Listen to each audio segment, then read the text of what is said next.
All right, chat. Welcome back. It's Real Graps. It's issue 41. As always, I'm Gordy, and I'm joined by Tux, and we will take you through the week in wrestling and how horrible wrestling is when you are not a fan. Actually, no, sorry, not when you're not a fan, but when you work there. I'm telling you right now, I had a plan to fucking write out a whole big monologue like I did for the Brock shit. I ain't got it in me. I did. I had to finish fucking 3 hours of Dynamite, so up to Nah, the that's hour. like real terrorism, bro. Like, I don't understand that one. Like, I get you have a pay-per-view. Son, you have a pay-per-view on fucking Saturday. Why do you need 3 hours of fucking Dynamite and Collision? You don't need a Collision taping! If they cut it off at the 2 hours of Dynamite, it would have been fine. We did not need Collision this week. Motherfucker, right? change that shit from Tailgate to fucking Collision! Yeah. Just call it, at this point, just fucking call this shit Collision. What the fuck, man? This shit is called Tailgate Brawl. Boy, fuck you. Niggas is not gonna tune in. Who the fuck wanna watch that shit? I'm lying. It's like mad shit on there that I would probably want to watch in a vacuum. I also want to watch mad shit. Willow's on there. Hey! Sorry. Yes. So, I don't know why she's on there. But, point is, didn't write one. And we'll get to why I wanted to write one. What fucking inspired me to put fingers to fucking keyboard and write out some big long speech about, a very prominent news of wrestling that we got literally today. And we'll get there. But I will say, when we hit the 52 weeks, I said it before, when we hit 1 year of Real Graps, we are going to, me and Gardy gonna talk, we're gonna reevaluate if we want to keep doing this shit. We're gonna reevaluate if we want to keep doing this shit in the way that we want to do it. Right? Because the wrestling hyperfixation is there for me. It's just the companies, man. The companies are not run by, I don't even want to say real people. They're not regular people, right? And we know they've never been run by regular people, but it's like especially bad now because of what the general scope of the fucking planet looks like. The carnies are somehow getting even more carnier, and it's actually impossible because like carnies back in, I'm sure, the 70s and 80s were just fucking cartoon characters. No, they weren't. Somehow now they're even worse. It doesn't fucking make any sense. So, I'll spare you the rant for now. We're gonna go through the headlines we have in wrestling, and it'll pop up eventually. So, what do you want to just start with Andrade, man? All right, so I'm a big fan of Dave Meltzer, right? I like that old nigga, man. He's very funny to me. I enjoy that old nigga. That's a funny ass man. But when we go around giving niggas lashings, we gotta give him his lashings too, man. He has mad lashings like stocked up for the last like 40 years, nigga. He has handled this Andrade shit so badly. Right? All this nigga had to do was like, yo, me myself, I think it's kind of weird that Andrade got debuted and hasn't been around. That's all he had to say. Right? But because Andrade called him a fucking idiot last week, now this nigga wants to start making shit up. Oh, he might be in trouble. Oh, well, he wouldn't be wrong if he said that, but he's in trouble, but it's not like the trouble that he was talking about. It might be cartel, it might be this or that and the third. It's just like, what the fuck are you doing? And then it was revealed. What was it? It wasn't yesterday, was it? It was a couple days ago. About what? About the no compete. Yes, the issue with Andrade's contract being that WWE called and sent like a cease and desist to AEW, and that's when niggas found out that not only did Andrade not follow, obviously he didn't follow the fucking 90-day no compete. The nigga was on Dynamite like 10 days after. But that the 90-day no compete potentially could be a 1 year no compete. And niggas were like, what? Nigga, Sean Ross, Sam, everybody were like, what the fuck? What do you mean 1 year no compete? That's illegal. And it's in the fucking contract. It's in the contract. it's like super in the contract too. Like let me see it because SRS posted this stupid ass shit. Where's this shit at? I just scrolled past it. There it is. That shit says, and I quote, upon termination of this agreement by promoter for breach of the terms hereof, wrestlers shall not work, appear, or perform in any capacity for any professional wrestling, sports entertainment, mixed martial arts, and or ultimate fighting organization, promotion, or entity not owned or controlled by promoter, or any affiliated or subsidiary company thereof. In the United States for a period of up to in parentheses, 1 year from the date of such expiration or termination, as specified by promoter in the notice of termination. Provided, however, that if no lesser period is specified by promoter in the notice of termination, such period shall be 1, again in parentheses, 1 year. There's also a follow-up that says 12.4, in no circumstances whatsoever shall either party to this agreement be liable to the other party for any punitive or exemplary damages, and all such damages, whether arising out of breach of this contract or otherwise, are expressly waived. So basically, you sign this contract, and it's quite literally, we fucking own you till we say we don't. Yeah, and that's probably where, and I don't know who Andrade's lawyer is. It definitely was not the Beast Mortos, but whoever I that don't nigga even was, think he would have caught that, because I was talking about it yesterday with niggas, bro. Like, this is a clause that nobody knew except for 4 niggas. Now, niggas, I don't know how everybody has skipped over that, because then Sean Ross Sapp started saying that, like, I don't know if it was, I think it might have been SRS. He was saying that, like, a lot of people didn't even know that Andrade was even under a no-compete. And then he was like, yeah, I found it. And it's right there. And then he said that more talent expressed that they didn't know about this.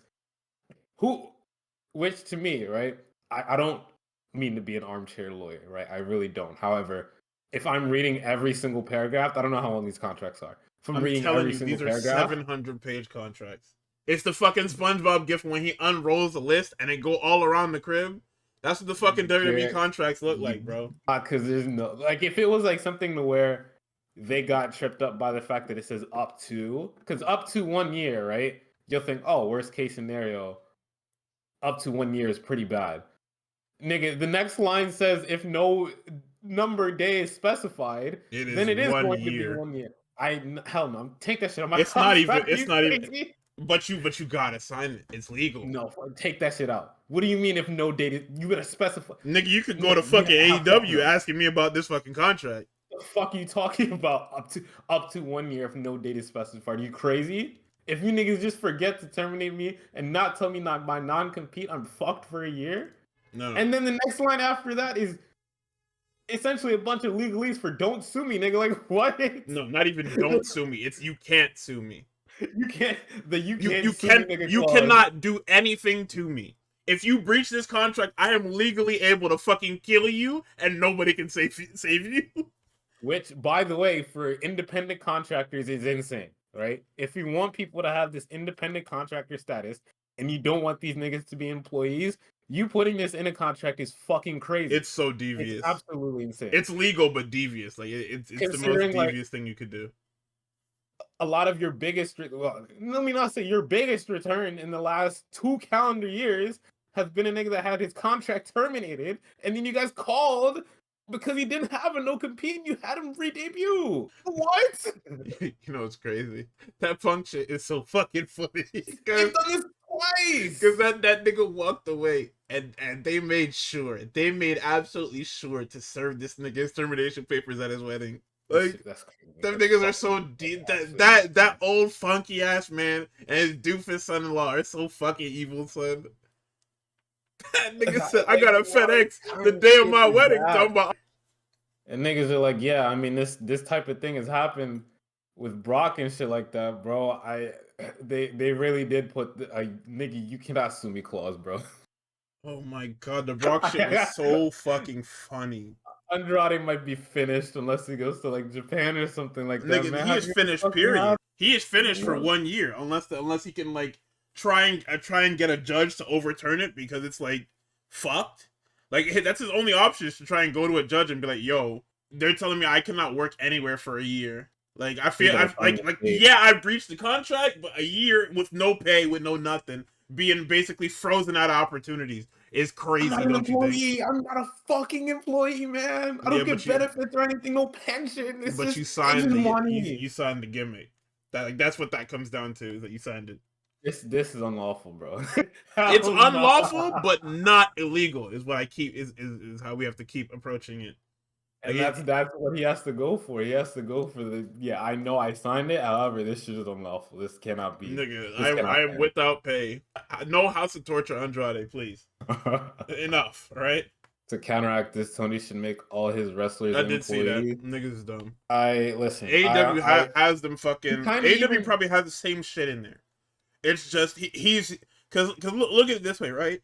If AEW has the right to, if he already has in the contract that he has the right to hold Phoenix for injury time, this shit is definitely in there. Whether he wants to enact it or exact it or whatever fuck verb you want to use is up to him. I don't think anybody has ever put Tony Khan in a situation where he's gonna have to fucking like hard send them to the fucking dungeon. What was Rafe talking about? Hard send them to the fucking brig. But even then, that's what I was talking about earlier. Fucking like the minute Ricky's contract expired. I mean, I guess maybe it's different because Andrade got terminated, right? Yeah, he was but fired. Ricky's shit expired. Nigga was on NXT the next night. Yeah, because that's an expiration. He dropped all that DDT shit and was on. But then, right? I mean, even with contracts expiring, is there no 90-day no compete on there either? Or is it? I don't know if they have one. I don't think there's a no compete. I think he just has the clauses. Oh, it's for releases. Yeah, there you go. So it's that once again another thing that's definitely in them AEW contracts, but nobody's gonna get fired from AEW. You kind of just wait your contract out. Like one year. Tony Khan's been pretty cool about letting people's contracts expire, and the people he's fired have been like genuine pieces of shit that have like a hard criminal rap sheet, and that's why he expired, or that's why he terminated them. So he's actually been pretty. He's not like benevolent leader Tony Khan, fucking, glory to the highest Tony Khan, but it's just like he's fair, which is odd in a wrestling promoter because. Look across the street. He likes the shit, man. He likes the shit, and he doesn't. When people don't work out with him, at least I feel, right? And I don't know shit because I haven't been around long enough. At least with him, he's just like, hey, thank you for your time, thank you for your effort. However much you might have put in, whatever. Have fun, man. Yeah, I mean, and he said it with Andrade. Unless you like did some heinous ass shit. No bridges burned. Like even the CM Punk bridge probably isn't burned because that nigga lost sleep over that shit. Nigga was mad, and we were talking about everybody was mad as fuck. That shit didn't work out. Cause now look at us. Yeah, we're in hell. And that's what we segue into the next fucking news point. So Dave dropped a fucking manifesto on Triple H earlier today. Oh my god. This nigga made sure to drop an entire manifesto on this fucking company in the last 5 hours. So basically, Dave says, I'm going to shorthand this. Cyrus Kausari was hired last month as the Senior Director of Creative Strategy. He was introduced to the creative staff by Paul Levesque. Levesque said that he would lead WWE's transition to AI-based storytelling and integrate AI into creative services like video and graphics, which you can see because of the Clash in Paris debacle. So that was him. That nigga was already there at this point. I can tell. All right. Niggas can tell. WWE had a contract with Writer AI, a platform which has already been fed WWE content. Thus far, the AI software has come up with what one person with knowledge of the situation called absurdly bad storylines. They pitched a storyline where Bobby Lashley, who I guess AI thought was still with the company, would come back as a wrestler who was obsessed with Japanese culture and history. If you laugh, you go to hell. If you laugh, you definitely go to hell. So, niggas are like, Dave's fucking around, right? You check this fucking Cyrus Kausari guy's LinkedIn. Senior Director, Creative Strategy, September 2025 to present, right? We've been known that they've been in bed with this AI shit. That's not like, oh, WWE would never use AI. No. Remember El Grande? Remember the fucking... And I'm not entirely sure about the fucking Clash in Paris posters. The shit definitely looks Nigga, AI, that shit said August 31st. Oh, yeah, shit was definitely... Right? It was just the Logan Paul and the John Cena one, but it said August 31st. But, people were like, oh, Dave fucking around again. Because that's what always happens. Like, don't get me wrong. Dave has his fucking history of fucking around. Like, the Shibata thing will live in infamy, nigga. That's just so fucking funny. But this fucking paragraph about the AI thinking Lashley is still in the company and that he should come back as a wrestler who was obsessed with Japanese culture and in history, it definitely sounds like some fucking AI shit. Because why would the AI know that fucking Bobby Lashley is in AEW now? How would the AI know that? Yeah, How would especially if you're just feeding it whatchamacallit. you're just giving it storylines? And if they're being indiscriminate of like the time period too, I'm surprised that the shit didn't fucking shoot out a goddamn Chris Benoit storyline with how much that guy appears all over the fucking internet for whatever reason, right? It probably did. They're just not telling us. It's not telling niggas, yeah. So now fucking AEW and Punk shit didn't work out. Guess what? AJ Styles, CM Punk, John Cena in the twilight of their careers getting their booking ran by fucking AI. It all makes sense now. It's oh my god. Nigga said, Brock, give me a line for Cena's last match. He gets beat up by checks notes Booker T. Yeah, that's a bet. Nice. Nice. Sean And comes to guess what? his aid. Yep, that's a bet. Definitely makes sense. Well, with how shit has been going, this John Cena heel turn, the promos that he was cutting, it definitely fucking feels written by AI. Shit got stale so fucking quick. It wasn't AI that we know of. I mean, I'm sure that this company has been using Chat GPT since this shit is fucking started.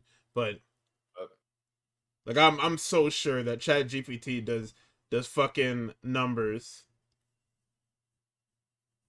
in that fucking building, in that damn, I can't even call it Titan Towers. What's the shit now?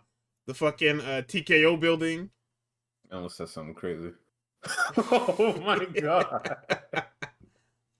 Oh goodness. My god, bro. And here's the kicker, right on top of everything. I don't know if it was the same report or if it was a different report. These niggas then said that the reason why fucking Kyrus was even brought into the company and why Triple H is looking to use AI is because he's so busy with politics and he's so busy at the fucking White House that he can't always be there to book every single show. Literally sitting there eating dick. To which I said, the hunger is gone. All the niggas that said, oh, Triple H isn't actually like a big fan of Trump, and he's only there for his wife's shit. It's over, man. Yeah, it was me. It's over, dog. I sold my stocks long ago, nigga. Would love to give Trips the benefit of the doubt, but this is crazy. This is insane. And I not to say it doesn't make any sense, and to get fully political, I'm not gonna shy away from this shit. I never really understood what about the Trump administration had niggas in such a chokehold, right? What do you mean? In what sense? All of it. Like what is the I mean, for the people that are like hard for it, it's they see him as their guy and they can literally do whatever they want. Like just look at how people have been acting for the last almost 11 years. Or I guess no, not even almost. But for the last 11 years, just look how people have been acting. They see it as a refresher of, in quotations, culture, American culture, where they can be as bigoted as they want and as evil as they fucking want. Like we're seeing, like the fucking malice scale has like, we've hit a new like level. Like we've entered uncharted territories of malice in just the last like 3 years, nigga. Which, not to say that this couldn't have been prevented. It could have been prevented, not by me or you. We couldn't have prevented a lot of this shit. A lot of this shit falls to the Supreme Courts. And one such Supreme Court justice who happened to die while that nigga was in office instead of stepping down and letting fucking Democrat replace her. But a lot of this new shit that's happening right now, and it's just very funny to me that niggas really pin him as their guy. And she's like, yeah, it's way better than those fucking Democrats. Those guys are so mean to me. Those guys are so mean to me. Completely fucking ignoring that the words that nigga was putting out on Twitter or whatever almost got his fucking vice president killed. Big style too. So it's like, what? This is your guy. The moment he's sick and tired of you, he's gonna call you bitch. He's gonna call you this. He's gonna call you that, and he's gonna fucking abandon you. Right?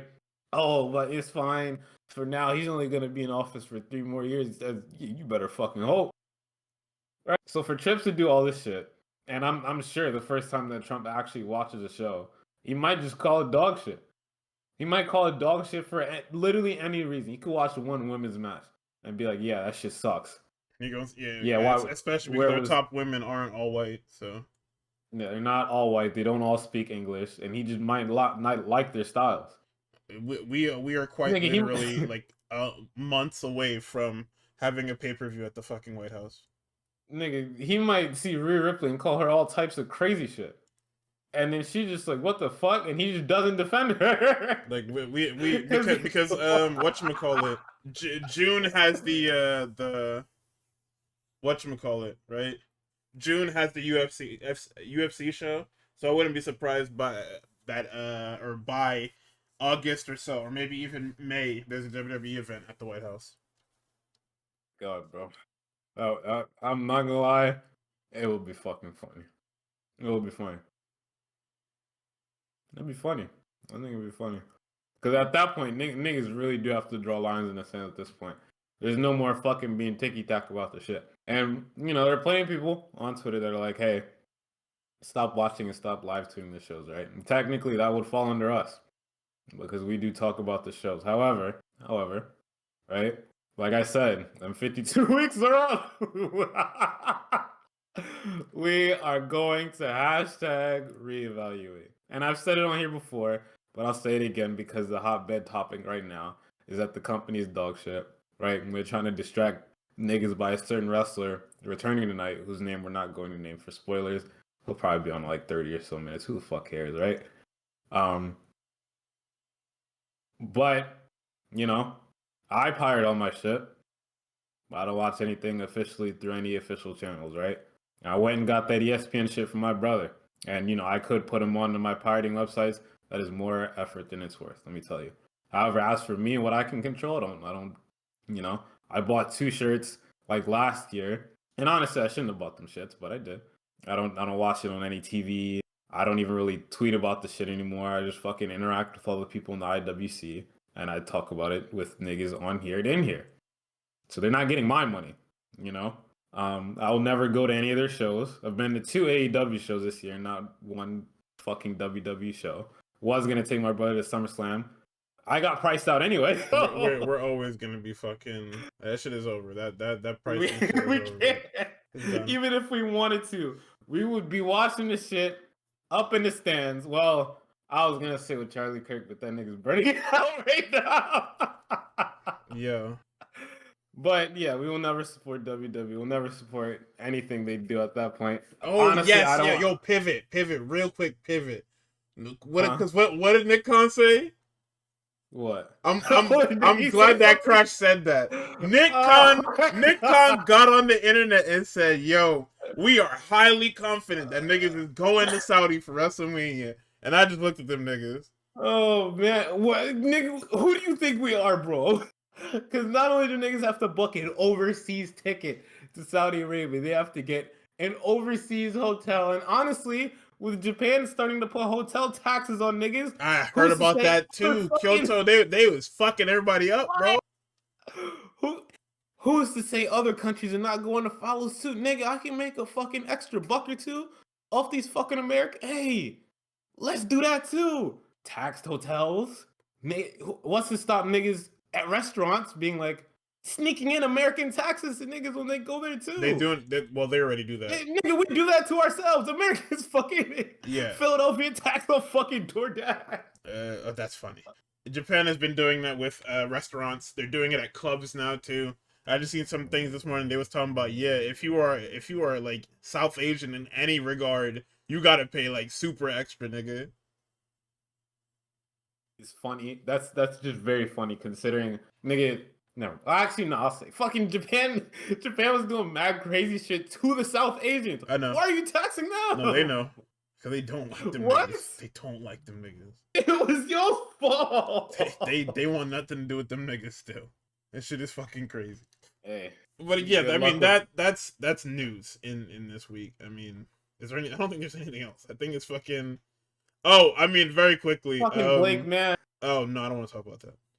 I don't want to talk about that because it's fucking stupid. It's just this is what happens when niggas sign to this fucking company. Is that they just start saying shit, and I just have to deal with it, right? Like I just have to. I just have to be okay with them just saying shit that I just don't agree with. The Brock news, it's the same thing as the fucking Blake Monroe Oh shit. my god, this is Where so it's like good. these niggas really thought that they were doing something with this Brock Lesnar shit, and realized very quickly that nobody cared. Like people were they thought that the shock was like, oh yes, we got them. No, the shock was literally niggas going, why?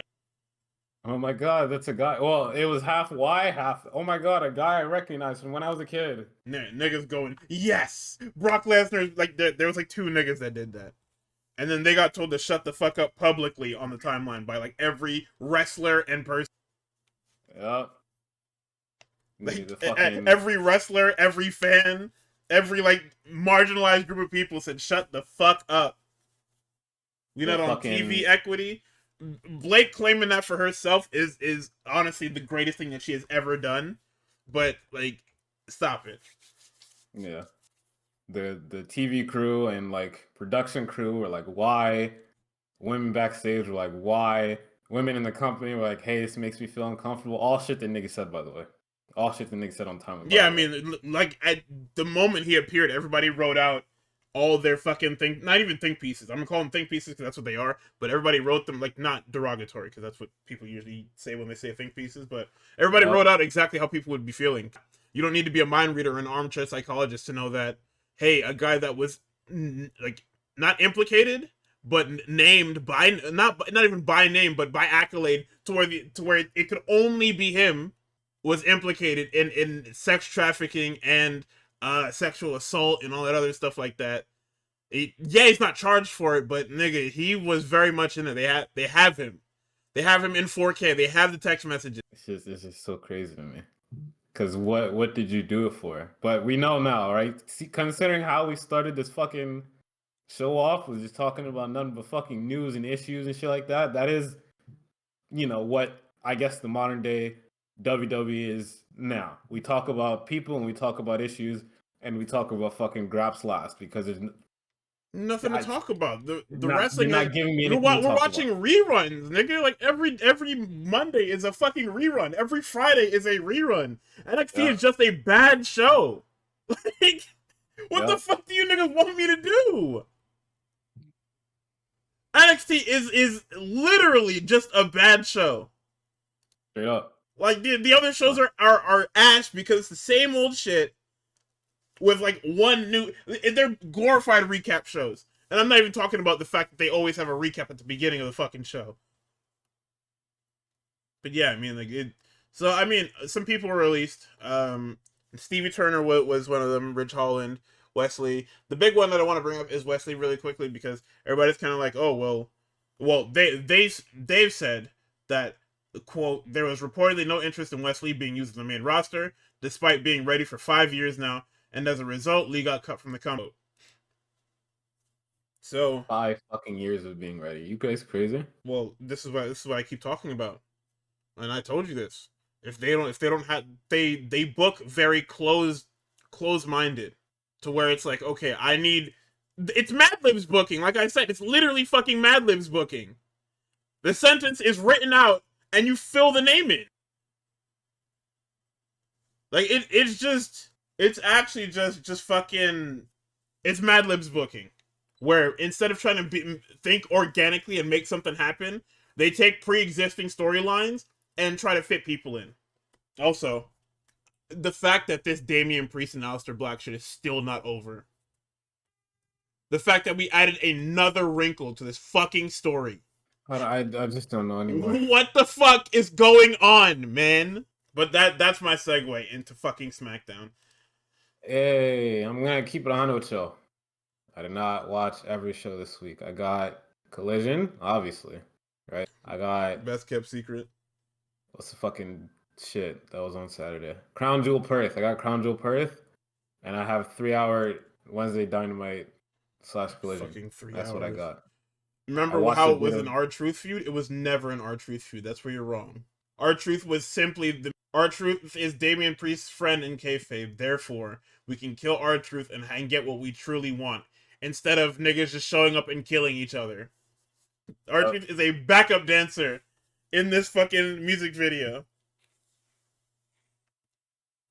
So, quickly, I'm just gonna run through this because like nothing happens. Obviously, whatever you watched, we will talk about. But that's another thing that I didn't bring up in the news cycle is R-Truth was talking about, oh, the fans wanted R-Truth, they didn't want Ron Killings. Why did you resign? Why did you even bother coming back if you were just gonna do the same old shit? It's time to hang it up, bro. Like, you're done. I don't. Then we gotta let you go again. You're barely wrestling before. You're not gonna wrestle now, and I don't want you on my TV to do anything else. I mean, last time you wrestled, you were trying to hoop and you ended up like fracturing your ass or some shit. Whatever that was when you was on like, was that SmackDown or was that NXT where you went for that fucking tope and he just died and then you're like, oh wow, I literally can't fucking move. It was crazy. That was like earlier this year. No, we wanted to see Sirius Blackman. No, we wanted to see Sirius. Well, not wanted, but we were interested in Ron Killings in 2025. The WWE public wants R-Truth, and he is right about that, which is why I don't have anything to say. Like, he's not wrong. It sounds like shit when he says it out loud, but I think that's why we were so interested in Sirius Blackman, is that like in his first promo he was like, yeah, you guys want Sirius Blackman, but if we're coming back, I'm playing by my rules and I'm gonna be Sirius Blackman. And we were like, oh, we're intrigued, and then he kept playing the fucking he turned into R-Truth literally the next week. Oh yeah, I don't care anymore. That's crazy. But yeah, back to SmackDown. It opens up with QB1. He comes out. He talks about how dismantling the Vision has become his fucking problem, apparently. Well, not anymore. But let's see. He says QB1 is just a nickname. It's not just for him. Anyone can step up to do it. Names Randy Orton, Roman Reigns, Rhea Ripley, Jey Uso, CM Punk. He says he's not naming them for a cheap pop. These are the real deal. Notice how he said Rhea Ripley. I was about to say, yeah, it's very funny Rhea Ripley as a quarterback, considering she cannot literally be a quarterback because there's no fucking women football. Well, I guess there's flag football league. So what's that other one? Lingerie football league. Hell no. That's what he's talking about. He's fucking watching that. Quarterback in she's strong. Jesus Christ. Let's see what else. The crowd then breaks into Cecil Wanker chants, and Cody, because he's a fucking jerk, says, "What y'all saying?" Michael Cole, as the voice of the people, what are the people saying? Cole said, "Man, I'm not saying that shit." Also, another week where Cody throws somebody something and they catch it perfectly. And then they throw it back. And he catches it perfectly. What the fuck is going on with this company? He might be a quarterback, bro. What the fuck happened? He might be a quarterback. First Booker, now Cole and Barrett. Oh yeah, anybody, bro. So nigga, Barrett picks up that mic. He says, "I got it." They saying that Seth Rollins is a wanker, and he throws it back. I noticed that the announce table still had the main event cover. I don't know how we fucked this up. Because we fix it later, but I just don't know how we fucked this up. We knew what show was next. So then Cody then says that he has to be the wrestler whose merch they wear to his funeral. They bury in his boots the guy that Seth Rollins cannot beat, and then he stares at that shitty little Crown Jewel championship, and the segment is over. Pretty good. They actually let him talk this week. It's kind of fire. Yeah, God forbid, right? God forbid the fucking face of the company gets to talk. And what could you fucking imagine? I was actually very engaged as to what he was saying. Dude, this guy's fucking awesome, man. I love this stupid little man. He is sitting. No, he's not gonna get interrupted. It's just gonna be Drew's talk. He's gonna interrupt Drew because Drew's gonna come out and kind of and go on a monologue about how Cody is protected and how Jacob Fatu attacked him and then it's ducking him with a fake injury, and then it's just fucking all right, man. Thanks. So we get into the show. I'm skipping most of the middle stuff that doesn't matter.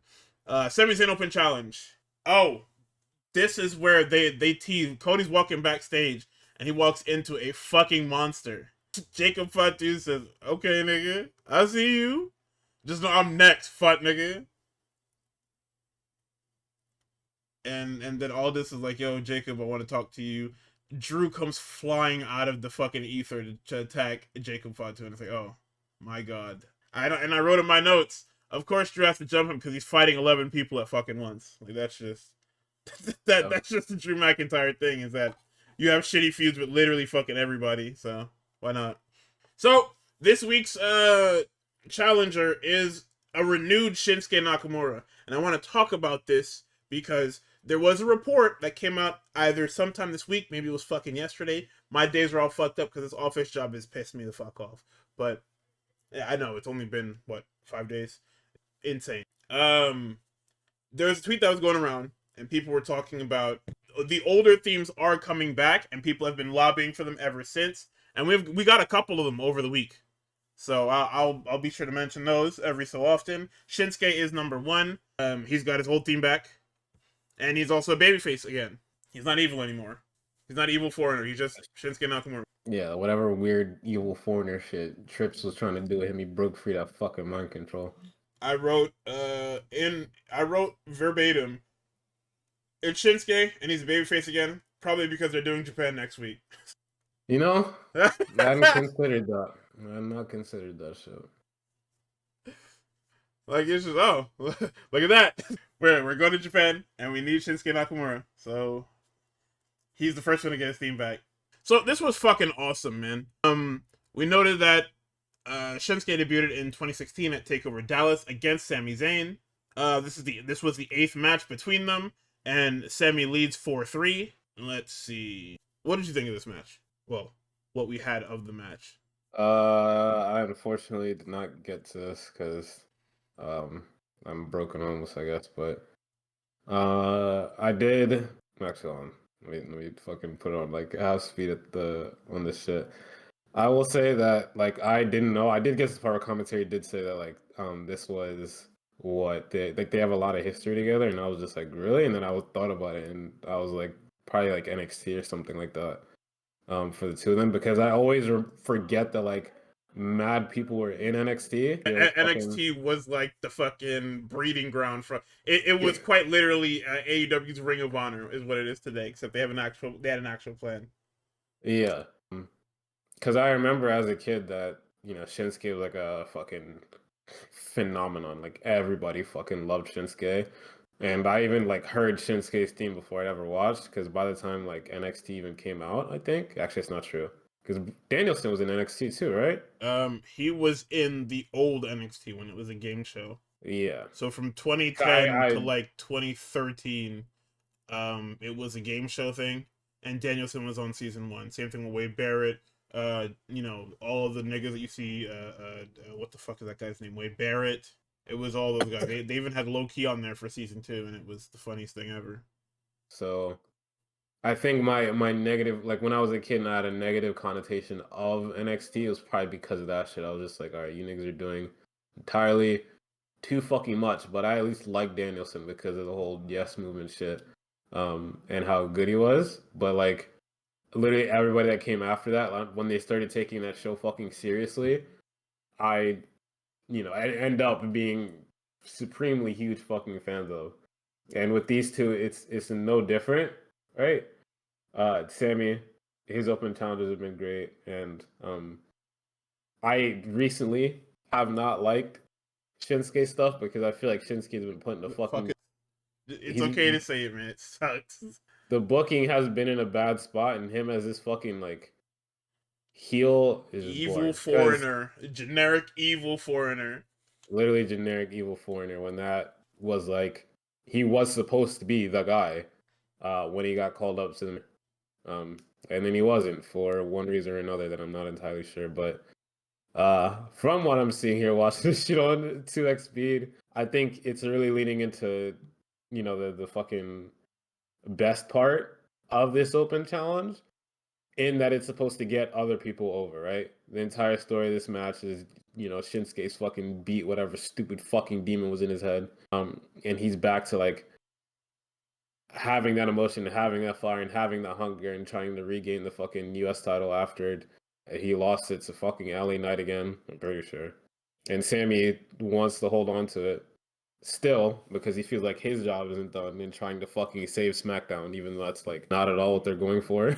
You know what I find funny about this is that Sammy said he wanted to do it exactly like John and give people a chance, and I think we forgot that John was wrestling NXT guys, not just fucking anyone who was on the roster.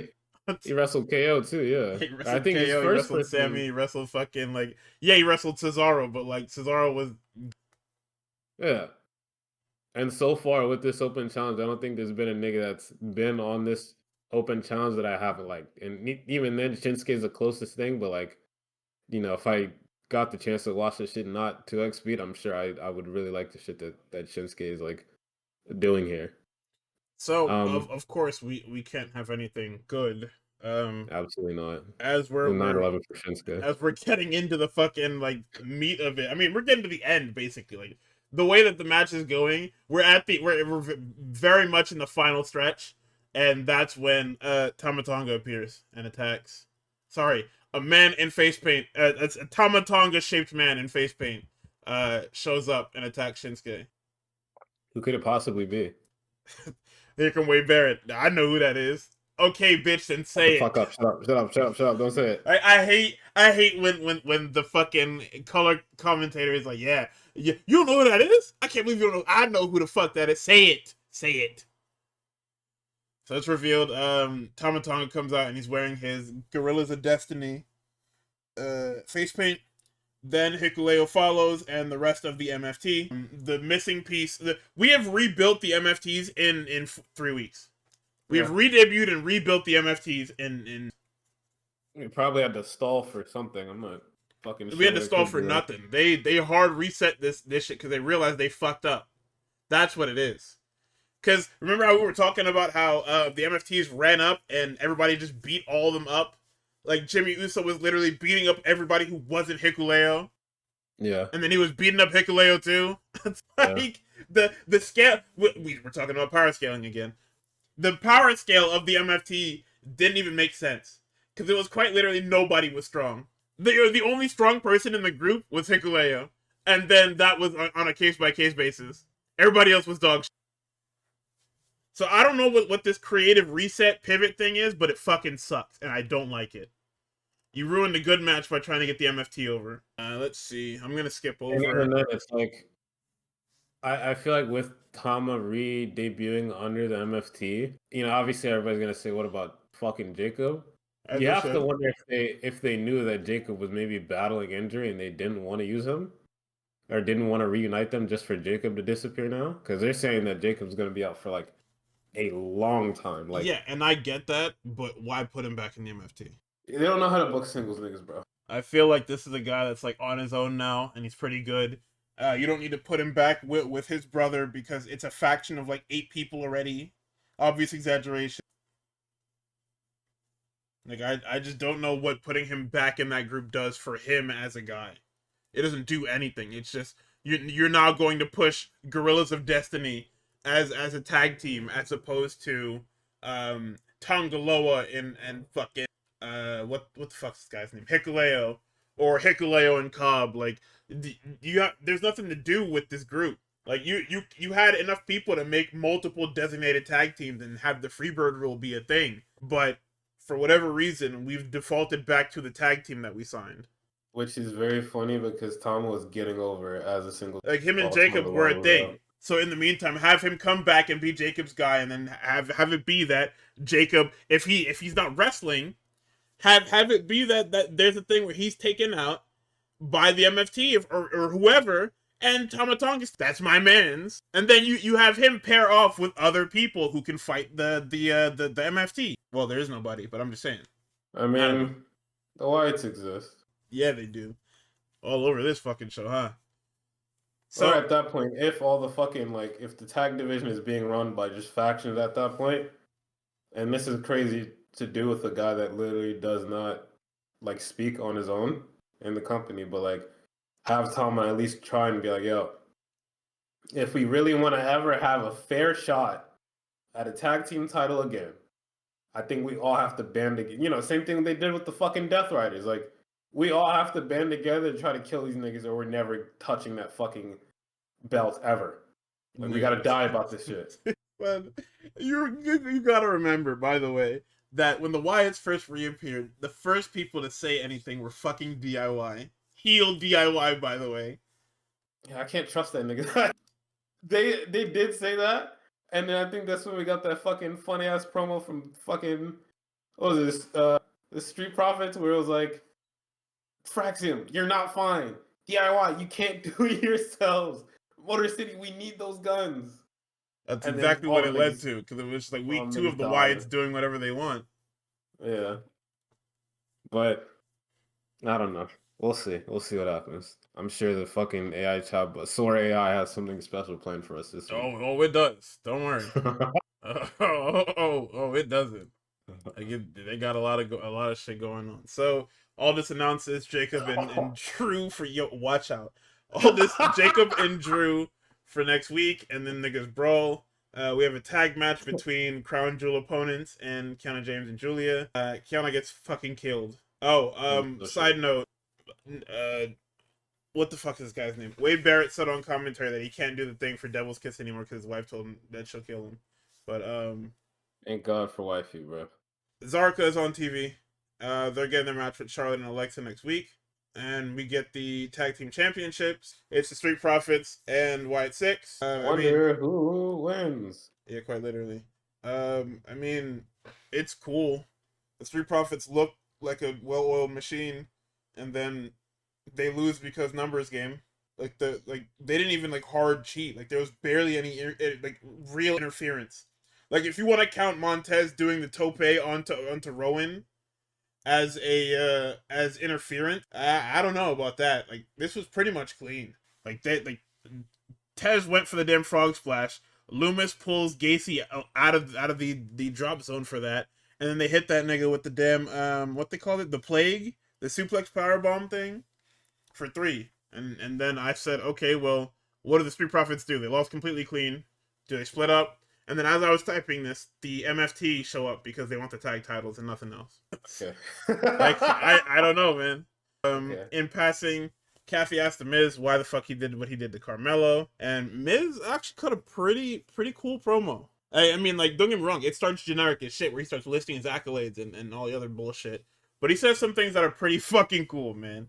That nigga said, "You rise with me or fall beneath me." And then he said that Melo got Miz. I said, "Hey, what the fuck that mean? Hello? What? Hey, you're in like year 20, nigga. You can't start doing new catchphrases now. You're done." So, also, he calls Kathy a shit journalist for not telling him happy birthday, and he walks off. Nigga, fuck you, man. And in our main event, the never-ending fucking feud of Damian Priest and Aleister Black continues. It's a last man standing match, and nothing happens. Like, brother, they brawl into the crowd, they brawl around ringside, nothing fucking happens. Niggas get thrown on the table. They did a razor's edge onto the damn announce table. It didn't break. They did a second one, still does. And then they do the spot both times where Aleister Black is laid out on the table and the ref counts to 9 and then he rolls off the table to get to his feet. They do it twice, back to back. It's literally Razor's Edge, he does it. Razor's Edge, he does it again. And then they finally brawl into like the equipment area by the like on the left side or the right side of the timekeeper's table, back in that back area. The same place where Drew got concussed, big style. They climb on top of the equipment, and Zelina Vega decides to pop out of the fucking Nexus. I don't know why she was up there. That's kind of fucking crazy. But she begs off for her husband, and Damian Priest's like, nigga, what the fuck? Zelina then turns to Aleister, and then she moves out of the way. And as Priest goes to finish him off, he fireballs him, and I'm like, oh my fucking god. Dude, how the fuck? It's a fireball into... Holy shit. It's a fireball into a black mass, and that's the finish. That's it. And Zelina and Aleister are looking over Damian Priest's body as he's covered with a towel because he got fired. That's how our show ends. Is these niggas standing over a fucking dead Damian Priest, and he will be back with a fucking eye patch or something stupid next week.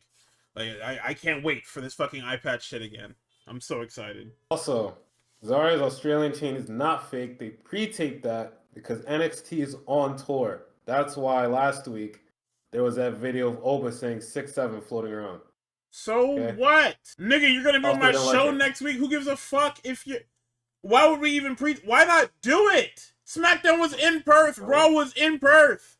Do it on the fucking shows. We're not flying them NXT niggas out here. I'm sorry. Why the fuck not? Don't fucking like you guys. You're not on the main roster. We're not paying for your expenses, bro. Fucking ridiculous. The fuck? Maybe make the main roster. You can get a flight to Australia. Did that last year for Lash and Jakar for Crown Jewel, by the way, in 2024, And they went to fucking which is Saudi. They actually didn't very even go funny. nowhere nice.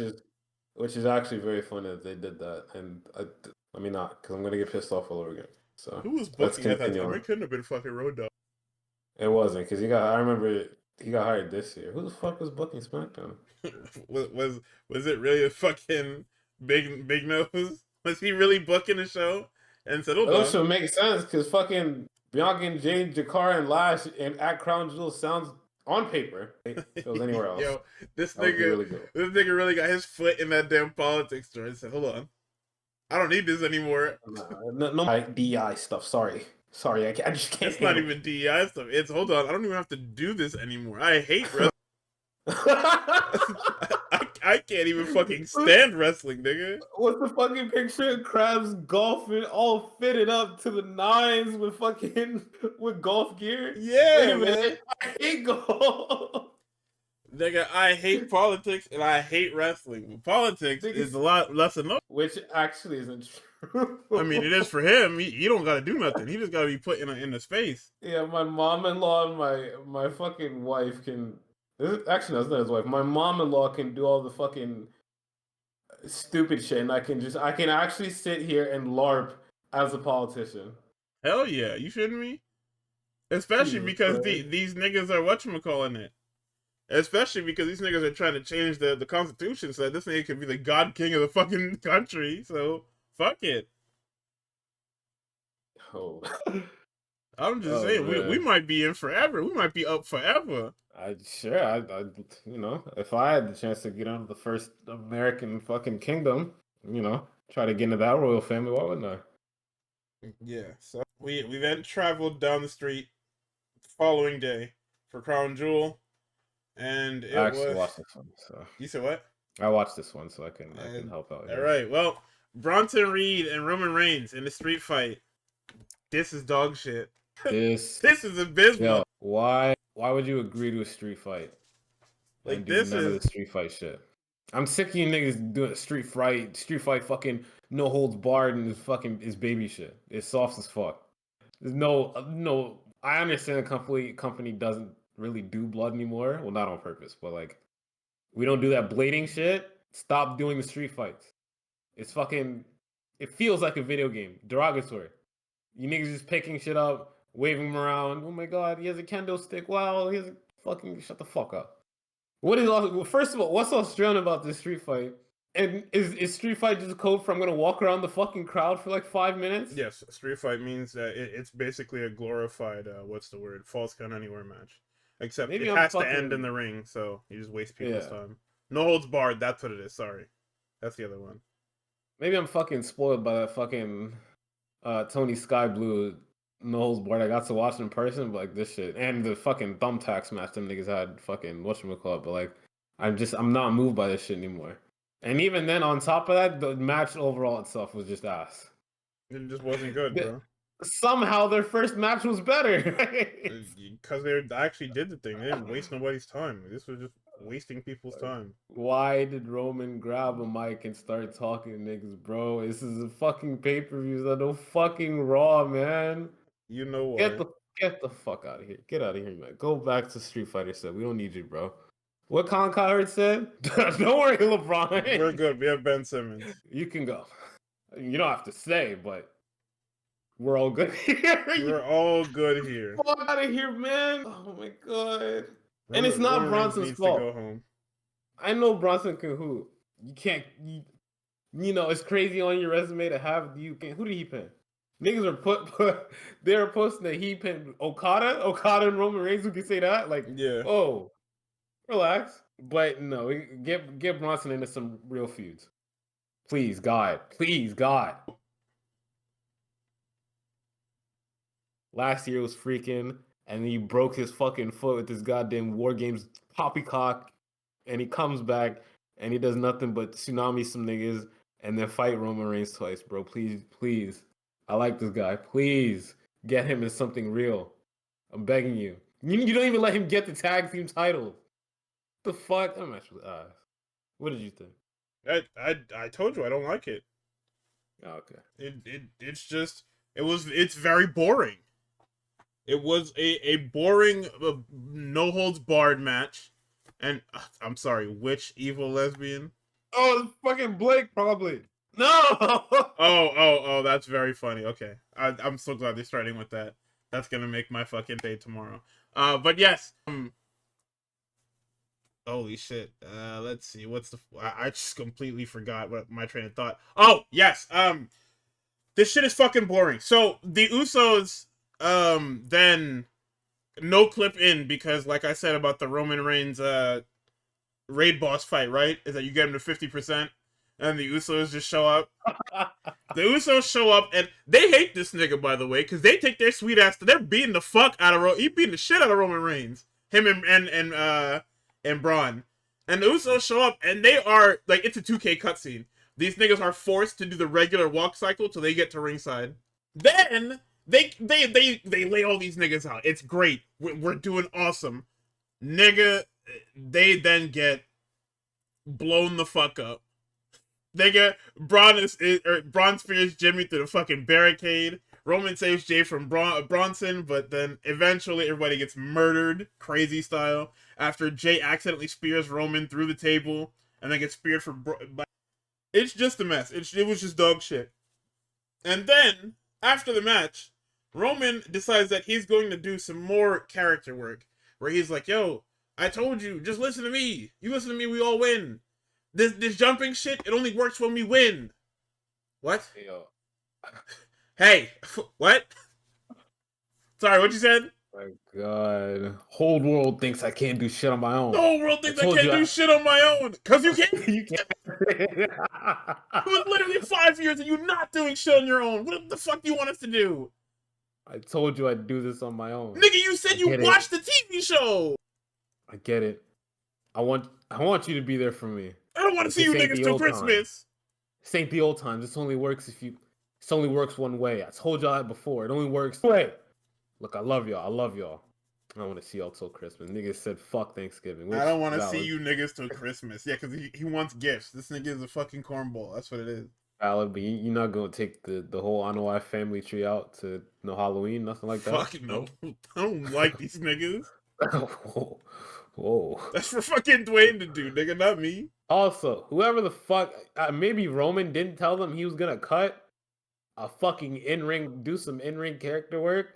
Them niggas were not prepared for it because that camera did not have no fucking mic on. I couldn't hear it. They tried to get as close to the fucking ring as they could, nigga. They could not fucking hear him at all, bro. They did everything they could that wasn't just, go long way to go to the side. Literally with the Usos. Fucking laying on the inside, fucking 2 feet from Roman because we couldn't hear a goddamn thing. We heard enough to get the point across, but it was like, god damn, bro. Oh my god, fuck these niggas. The women's the women's crown jewel head to head. Steph is at 24 wins, the most in WWE. This doesn't look good. Nigga, Tiffany tries to concuss herself crazy style. She goes for that swanton and goes head first into Steph's knees, and I said, yeah, okay. That we didn't start having the conversations. I've had it. Yo, the nigga that reffed this match must have just stepped out of the barber's chair like 15 minutes prior, nigga. I could still see the chalk on the nigga's head, bro. I was like, who is this Aussie with this sharp ass lineup? What the fuck? What's going on? Yeah, I'm not gonna lie. I did not fuck with this match. It's time to have a conversation. Tiffany used to lose. She has to drop. She has to lose to somebody that's not Jade. Nice stipulation, nice save. But no, this was Steph running circles around her, not even in like a kayfabe kind of way. Like, yeah, this was very much a tutorial match in a fucking video game where you have to check all the boxes to move on to the next. But like Tiffany can't, not she can't do shit, but like the shit that she's doing is just not as good as the shit that Steph is doing. Like Steph is hitting her with fucking back suplexes, fucking arm locks, arm drags, fucking dragon corkscrews. Meteors, and Tiffy's bag is fucking back elbow flip in the corner. Swanton, fucking pretty smooth salt ever. Like, where's the bag? Where are the moves? You like, and here's the thing, right? Like when we say where are the moves, it's not necessarily in a sense of you do moves and we'll be excited. It's more so you guys are having a match and you don't do anything. Yeah. Like I've And noticed that recently, like there's just a lot of brawling. Like usually brawling is like unless that's your thing, it's very much filler space, and you niggas have been doing this shit a lot lately. yeah. Like you have to fucking like build up the story of a match, even if it's some shit like, all right, I'm just doing moves to wear this nigga down so that when I hit them with my finisher, they die. Like they probably teach you that in fucking PC 101. But like I that just was not present from Tiffy in this match to me. I didn't write it down because I wanted to forget. Because if I had written that down, Oh, I would have started off by saying we're done, we're nigga, I finished. didn't even fucking catch No, that. we caught it during the fucking because I caught it and I didn't say anything, and Mimsy was like, "Oh, she's selling the wrong knee." And I said, "Yep, it's the fucking Yeah. speed head nod. Yep, it's just these are mistakes that we're making. Uh, Like you've been here for how long now? You've been on the main roster for how long now? How are we still forgetting what knee was hurt?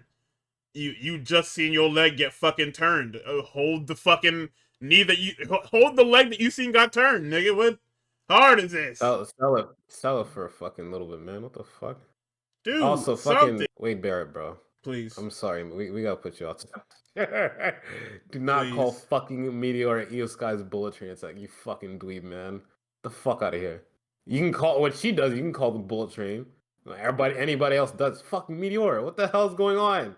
Do your fucking job. I'm pissed off all over again. They ain't teaching them right in the Um, PC. They're teaching them how to have WWE style matches. So no, they're not let's teaching them see. right. Finish comes Tiffy. Misses on her moonsault. Steph teases Devil's Kiss. Tiffany gets out of it. Then fucking just straight up kicks her for 2.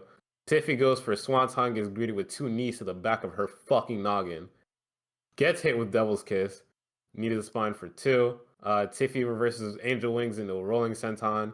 Misses that shit again. Then Steph just hits her with that corkscrew off the top rope for 3, and that's just fucking it. Yeah, That's it. we there's a lot of fucking up in this match. I'm not a fan. Okay. Heyman is in the back. He congratulates Bronson. He tells both men, "Hey, no matter what happens out there, we do not help Seth Rollins. This is a meritocracy. It's either Cody Rhodes or Seth Rollins is better." So this, That nigga. I want to know what the plan was coming out of this. If this was the case, like, what the fuck were we really going to do? We're gonna extend it for 3 more months and then kill him in January. Like, yeah, I guess right. Yeah. AJ Styles versus John Cena. Not only a special singles match, but the best match of the night. Uh, um, This was let's fucking see. awesome, man. Nigga, I'm not even fucking gonna talk about instant. the match. Let's just talk about the fucking references. It's just that's what this was. So even before these niggas start fucking grappling, John Cena has his long ass intro. Fucking Perth is unglued for John Cena so much to the fact that Alicia Fox can't even get to fucking AJ Styles, and Cena has to prompt them niggas to shut the fuck up by pointing to her again. And she says, "Ladies and gentlemen, the definition of total nonstop action, the ace and undisputed boss of the Bullet Club. It's our honor as fans and my honor as an opponent to see if he can beat up John Cena one final time. He's the face that runs the place, the phenomenal AJ Styles. And AJ Styles is wearing gear from." This is where I'm going to turn over to you because I'm not sure where the gear is from. So there was a wrestling magazine back in the day when these niggas were both at AJ was at the peak. John was just getting started. Well, not peak, but AJ hit his first peak in his career because at that time I'm pretty sure he was already NWA World Champion and X Division Champion and all that shit. But yeah, it was a magazine. I think it was Pro Wrestling Illustrated, or I can't remember which one exactly. But it was a pro wrestling magazine, and it was the gear that he was wearing on that because he shared the cover with John. So it was the gear that he was wearing on that magazine cover. Fire. Beautiful. Yeah, no, it was super awesome tribute from AJ. Then we get into the match, and it's just like, wow, you niggas love everybody. Yeah. So to start, Niggas so what everything. kicks off the nostalgia fest is AJ hitting Goto's Ushi Goroshi. John then responds with the Miz's skull-crushing finale. Barrett then lies on fucking camera and says the Miz is one of John's greatest rivals. This is the part where I wink at the camera. And they reference the fact that Miz was bitching and crying on the internet. Wouldn't let everyone forget. Does John have any? Well, he has 2 Raw appearances, right? He has something in between now and in December. So maybe Miz gets one of those. No fucking way. Imagine waste a fucking date on the Miz. Everything's a work, brother. Good lord. This is what we do, man. He doesn't. It's that's it. Jesus Christ. No, yes. I thought he had MSG and. Does he have TD Garden? Or am I stupid? Are they doing TD Garden? Oh, that was to the That's very funny. Okay. So we get a rack bomb by AJ. I don't know whose move that is. I'm not sure whose move that is. I was going to check it and I fucking forgot. Yeah. We have the Scorpion Death Drop by AJ for Sting. Styles Clash goes into the STF. John rolls a crossface into the Accolade for Rusev. AJ escapes into the Coquina Clutch for Joe. We get the Calf Killer blocked into the Walls of Jericho for fucking Jericho. Them niggas didn't even feud like that. Them niggas had like 2 one-off feuds. Where like in 2005 when he gets drafted to Raw, Jericho's like the first person he fights. And then in like the 2009 and the 2010s or whatever, John beats him for the World Heavyweight Championship. And that's really it. Like Chris Jericho like that. Let's see. We get the Phenomenal Forearm getting blocked into Sister Abigail, and immediately the Fireflies come out. We cut to the wide shot. Everybody's got their shit up. John's looking on. If he wasn't a stronger man, that nigga would be crying. Because he does that shit, and he recovers, and he sits down, and he looks out into the crowd and sees nothing but lights. It was fucking lit up. It was beautiful. Like that shit was super fucking awesome. Just to see, just as a visual. He did that shit amazingly too, I'm not gonna lie. Yeah, no, it looked fucking great. We get the Angels Wings for Christopher Daniels for 2. Oh, Sister Abigail for Bray Wyatt, by the way. Just missed that. John teases a pedigree, but then gets hit with the Fade to Black / Deadeye, Hangman, and Kazarian. I think I had it written in my notes. Styles hit the Deadeye, and I was talking about fucking Kazarian, nigga. That's Hangman Adam Page. Yo, come on, man. Kazarian been around forever, man. Come on. Yeah. We get Orton's draping DDT with the theatrics by John, and then we get the lowest RKO in the world for 2, and he teases the punt. Nigga, even other niggas can't.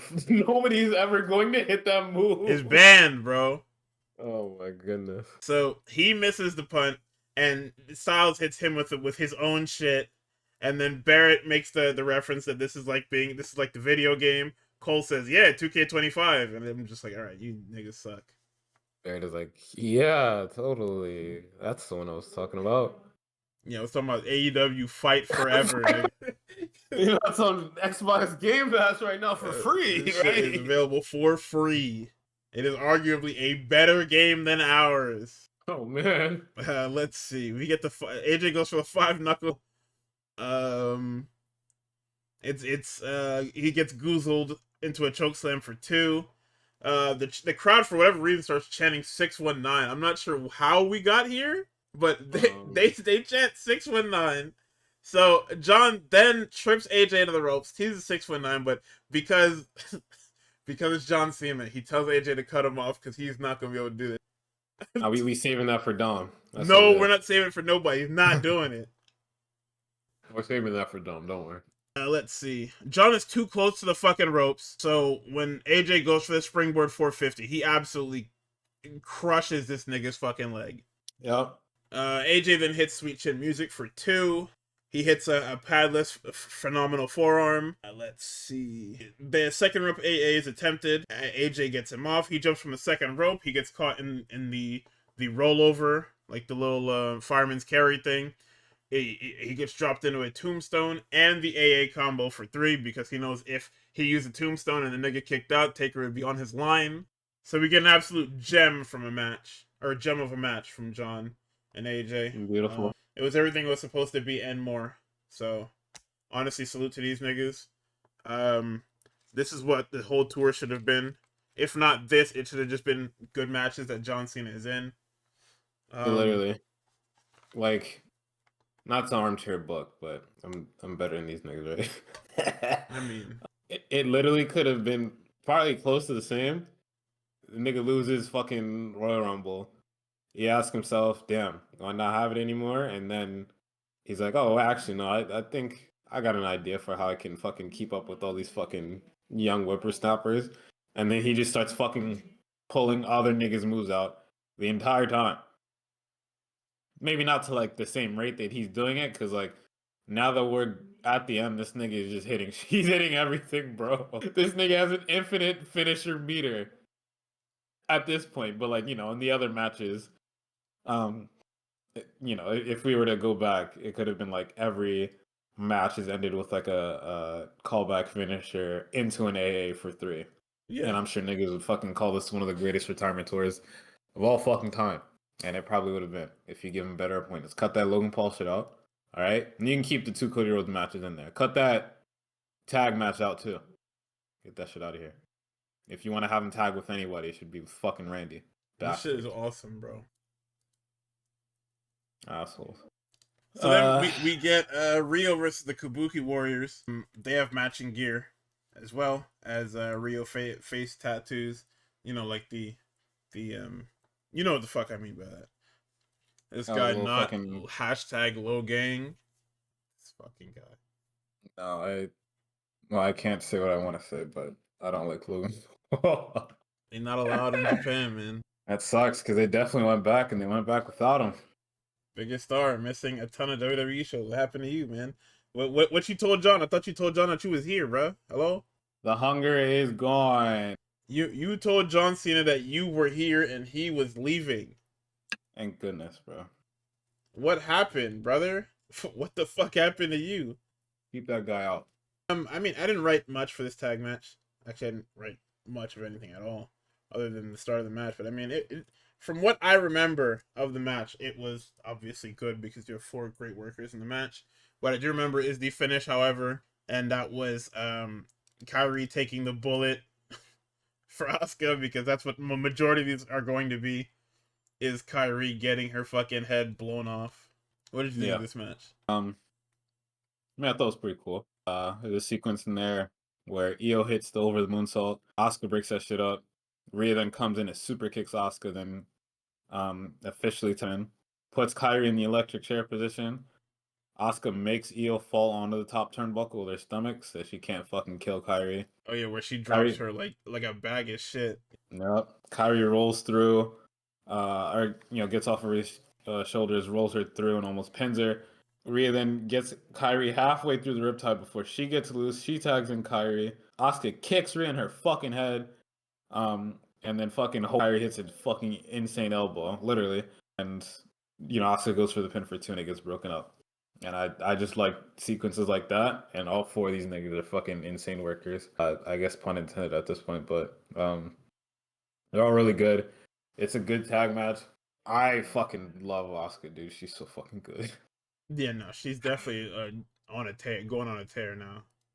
Her kicks are fucking magic, dude. And this, they came out to the Kabuki Warriors theme, but like Asuka having her old theme back too is so good because that shit is fire. Love it.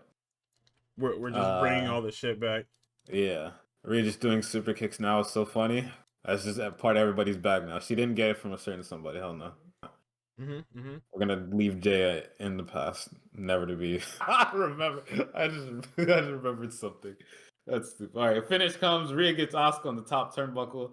Kyrie tags herself in, then gets kicked by Rhea onto the apron. Rhea hits a fucking, I think, avalanche riptide, tags in Io, who then hits over the moonsault 4-3. Absolutely. And then we move on to the fucking main event. Oh my fucking god! All right, where multiple 9/11s happen. Seth Rollins is he wants to be loved so fucking bad. He just cannot take the fact that niggas keep calling him fucking corny and boring on Twitter. He goes out of his way to do the horrible things to himself that will never end well. Stop putting on a facade for these niggas, Mr. Freaking. Stop doing it. You do not have it. It got stopped now. Stopped for about a fucking year, so. Nigga. Like, I hate it, right? Because I feel bad. Like, I hate watching this nigga shit. Not his matches, but just watching his, like, outside his matches and his storylines. But he tries so fucking hard. And it's just like, yeah, I get you, brother, but you try hard in a way that's not productive. Like, trying harder for a normal person would be, okay, you know, if you're trying to establish yourself as this heel character, stop doing the stupid ass laugh. Stop doing the Monday Night Rollins thing. Stop calling yourself the Messiah. You're the visionary, right? Like, pivot the visionary into a serious character like you were supposed to. And what the fuck does he do? He does the stupid shit again. But then he gets in the matches and he just starts doing shit that he's very clearly not capable of doing correctly. And we'll get to that in this match. Yeah. But first, he's got 4 layers of Cody gear on in this one little fucking pant that he's got on. Let's see. Like all his past gears that he wore against Cody rolled up into one. It looks pretty good. It looks cool. I'm not gonna say it looks bad. I saw people glazing him for doing this, and I'm just like, yeah, I mean, I guess, right? This is like it's supposed to be the culmination of their thing. I mean, I would do this too if I found out I was winning. That's just me. I'm just saying, like, I would totally make some fucking little corny ass gear like this, knowing that I'm winning the fucking what is the Chelsea Green thing, where it's like I would just put my fucking face on everything, knowing that I was winning. That gear's fucking awesome. Fucks everything up, man. Like it's so bad what he does. Holy shit. So, the beginning of this match is really cool to me. I like this a lot because it's quite literally Seth is trying. He is very upset to start this fucking match because every time he tries to do something, Cody has his number. He's like, he's doing fuck. He's sitting there slapping the mat. He's yelling. He's screaming. He goes out to the outside. He starts screaming at fucking fans. Fans call him a wanker. He's like, dude, what the fuck? Nigga starts fucking pressing Michael Cole. Michael's like, said, hey, this shit is your fucking fault. He's berating them. I didn't even say it. Like, Cody comes and gets him. We get the damn double stomp to Cody when he's draped on the barricade. So now now we've hit the middle of the match. Seth is confident. He hits the fucking Stardust cartwheel because why not? Yeah. This nigga decides he's gonna hit a figure 4 with his bad knees, so why not? Cody flattens him with the fucking vertebraker. Don't know why Cody's doing the vertebraker, but salute. But I'm gonna skip ahead a bit. We get the pedigree for 2. Freaking hits the crossroads for 2. I remember, trust me, I remember what he did at G1 USA, where he compressed his own fucking spine because he didn't want to drop Okada on the back of his neck. Let's see. We get the bionic elbow. Did it against Logan. Oh, see, I don't remember bad matches, sorry. So, Seth tries to hit the Phoenix Splash like he does in every big match ever. Cody dodges it. He misses the Cody Cutter. We get a stomp for 2. And because it's a 2, Seth is now, his confidence is fucking gone. Because he has survived whatever onslaught that Cody has brought, and he cannot put him away. So now he turns to bullshit. He goes out, looks at the Crown Jewel Championship, and then decides, no, I can use the watch. The watch is better. The watch will mean more to me. Then, as he gets to ringside, or back to ringside, he freaks out and is like, fuck, I'm not using the watch. I don't need it. Which is very cool. Like, this was where they kind of had me. Because I'm like, okay, if he beats him clean after saying, I don't need the fucking watch, perfectly fine.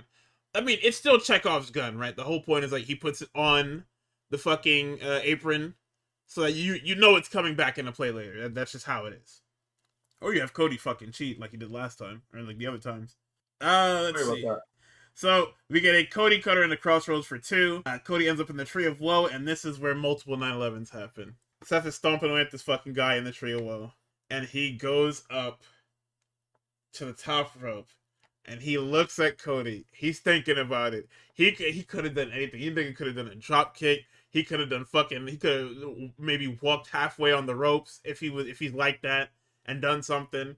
This motherfucker launches head first into Cody.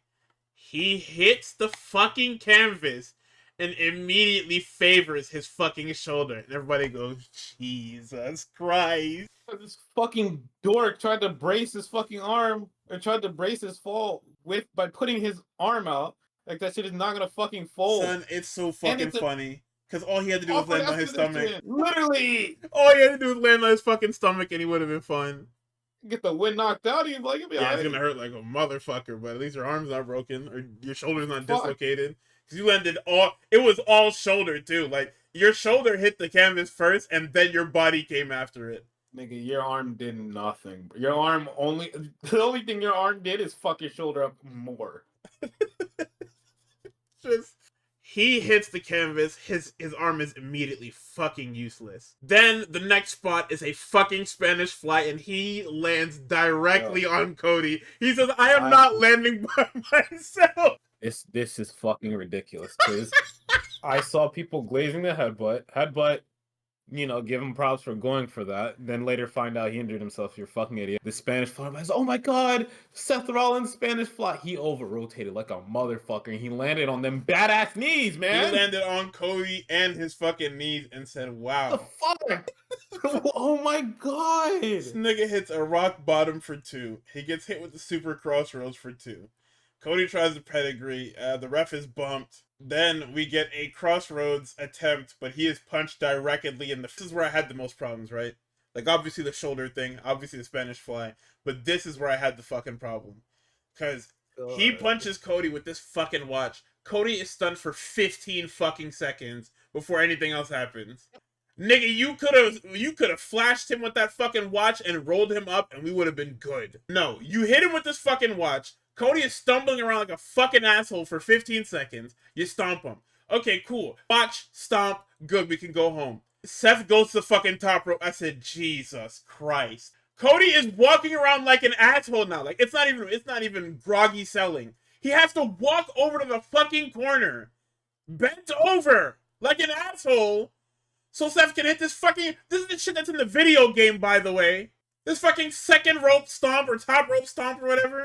With the shitty ass bump you have to take, the little forward roll shit. Oh my fucking god. They hit this shit and now it's finally over. You had 3 different finishes to this match in the span of a minute. That's what pisses me off, because it's just like, what? It's too much. If the watch wasn't enough, why did we fucking use it? Like, what's so different about the watch than, like, punching him in the fucking throat? Or poking him in the eye, or whatever the fuck. Or even fighting out of the crossroads and kicking him in the dick. Like, what is the difference between all of these if the watch wasn't going to finish the match? Oh, well, it plays into the finish. Yeah, but it plays into the longest finish. Like, Cody just looks stupid, having to sell and move into position for all this junk. I watched some more emotional damage. Yeah, whatever, man. But it's not the fucking finish. So Seth gets the belt. He's all giggles and smiles. He's telling the boss man to put the shit around his waist. It's not the first time you're gonna do it. It definitely won't be the last. We don't know about that because your fucking shoulder's in 17 pieces. I would be careful about saying some shit like that, brother. But hey, non-canon champion versus champion championship. No, it's canon now. It's very much canon. One of our stars injured. Yay! So we move over to Collision, and immediately I met with a fucking. Yeah. I was told about this 9/11 during the other taping that we did, but. Immediately I met with this fucking 9/11. Like, the freaking stuff doesn't affect me, so I don't care. But this was a personal 9/11 because I've had to sit through 3 years of Kota Ibushi going through the fucking motions and being at his emotional and mental worst. To where he was quite literally self-destructing and his body was following suit in front of my fucking eyes. So, I mean, he's starting against Josh Alexander because this is Collision. We start with matches. We don't start with fucking 47-minute town halls or whatever the fuck. They were going in the third gear. Like, they basically had everything. But Alexander goes up to he has Ibushi in the fireman's carry. Ibushi's leg gets caught, which causes Alexander to lose balance. He sends Ibushi over the top and follows right after him. Kota tries to brace himself with his leg, and his leg basically immediately fucking snaps as soon as he hits the fucking ground. He has a broken femur, and doctors told him he will never wrestle again, but knowing Kota Ibushi, I will see him. He said to give him he said a year to recover his leg or whatever. and then he said he'll be back in another year. So in 2 years, everybody, I'm telling you niggas right now, he will be back. He is going to come back against Doctor's order. This is the guy that this is all he wants. It's not even all he has, because he has everything. He has a great support system. Like, he has his mom, he has Kenny, he has everything. He has family. But this is what he wants. This is the thing that means the most to him in the world. And the fact that he can't do it literally drives him insane. So he is going to do everything within his power and outside of his power to make sure that he is able to wrestle in that fucking ring again. Even if it means wrestling with limited mobility or whatever the fuck, he is going to find a way to do it. Yeah. So I wishing him the best for real. Nah, for sure. But I know what this is. I know what this entails. I've gone through it before, and the fact that I have to go through it again is so super upsetting to me. I know it's super upsetting to him, but he seems to be in good spirits. So do whatever you can. Another thing in the match is that everybody was super like, they pivoted really well with this, where that was they went with a different finish, and even the Mark Davis stuff where Ibushi's clearly hurt, but to get heat, Mark Davis goes over and he starts fucking with him, and then that's what they do to prompt the Kenny run-in that was supposed to happen anyway. Because this is what was supposed to happen. Like, they're supposed to jump in post match, whatever the fuck it was, and then Kenny comes out for the save, and then it probably leads to something on Dynamite, or leads to something on WrestleDream, or whatever the fuck it is. Yeah. But yo, probably the way Kenny launched this fucking trash can. Yeah, no, he fucking. What the fuck was that? And he was genuinely pissed off, probably. It's like, yeah, hold this. So, the next headline on Collision is The Acclaimed again. Another 9/11. This goes so fucking long. Yep. This is incredibly fucking long, brother. Oh my god. It's nothing too. Like, that's the worst fucking part. Yep. So, like we've been saying for the last 3 weeks, they broke up The Acclaimed with nothing to do. Bowen's fucked off to go be a football player for 6 minutes, and then Caster started doing the open challenge stuff. But now you want to put them back together because you shouldn't have broken them up in the first fucking place, and now we have to do this shitty little storyline. Where they swear they're better than the sum of their parts, even though in kayfabe the universe is telling them that you guys can only win when you're together. Even though Bowen's got a couple wins without Caster, even beat Caster, but hey, they are now being told that the universe is now telling them that they need to go back together and the Acclaimed needs to reform. So now we're on the shittiest journey. I also think it's very funny, and obviously it's kayfabe, but that nigga Max actually turns into one of the greatest wrestlers alive, but only when fucking Bowens is in his corner. Yeah. 1-on-1 against anybody else, he's fucking dog shit ass. Bowens in that corner, yeah, I'm hitting Death Valley drivers on niggas. That's no he is actually wrestling and not getting his head blown off his shoulder. This shit is so fucking funny. Oh, goody. We got against fucking Big Bill and Brian Keith, by the way. Yeah, Big Bill and Brian Keith are fucking finished. They just fire these niggas now. It's over. Send them niggas to WWE because you don't want them. Because these guys are fucking losers. Like, you're using them to rebuild the Acclaimed. Like, that's like the bottom of that's like under the totem pole, nigga. Like, you are the dirt underneath the totem pole if you're being used to put the Acclaimed back together. Yeah. Losing to Eddie Kingston, that's fine. That's Eddie. Okay. Nigga. We're going to talk about that, all right? The Acclaimed? Oh. This Eddie Kingston shit is fucking crazy. We're going to talk about this. Yeah. I'm going to skip through the rest of this stuff, but we're going to get directly to that. So, very quickly, Ty J beat Dream Girl Ellie and Carolina Cruz. We have the conglomeration. O'Reilly says he got out-Kyled. Roddy calls out Moxley, but he does not get Moxley. OC then tells Willow to hype them up, and Willow does a fantastic job of that. Yay, Willow. We get more Demand Syndicate stuff nobody asked for, and we're going to have a tag match on Wednesday. They play the footage from New York Comic Con of... We should have fucking went, by the way. Of Moxley and Darby fighting. Who you telling, nigga? This is my fucking third job second job in like 2. But I think I'm staying here. I mean, it's good in the sense of like what I'm getting, but it's very clear that these niggas don't want to train me. I didn't do anything today. I literally sat in the office and watched TV all day. just like yesterday. That happened. Yesterday, That happened. I sat in the office and just watched TV all fucking day. That's bait, by the way. They want you to walk around and just start bugging niggas and like watch them. I mean, you know how Mykey is like, I hate when people stand in the kitchen and watch me cook. no, I know, that. and that's what I was doing. But today, it was literally me and another shorty, and we'll talk about it later. But yeah, I'm sitting here fucking derailing the whole show to talk about this bullshit. But we got a Death Artist promo. Very quickly, Daniel Garcia cuts the most nonsensical fucking promo ever. Yeah. Pac then says they're very different, legitimate competitors, the real deal. They refuse mediocrity, and he calls him a piece of crap who paints his face and relies on killing himself. And then Moxley says the next time he sees Darby, he would get his face smashed in. That's a promise. And well, he didn't lie. Not lie at all. At all, yeah.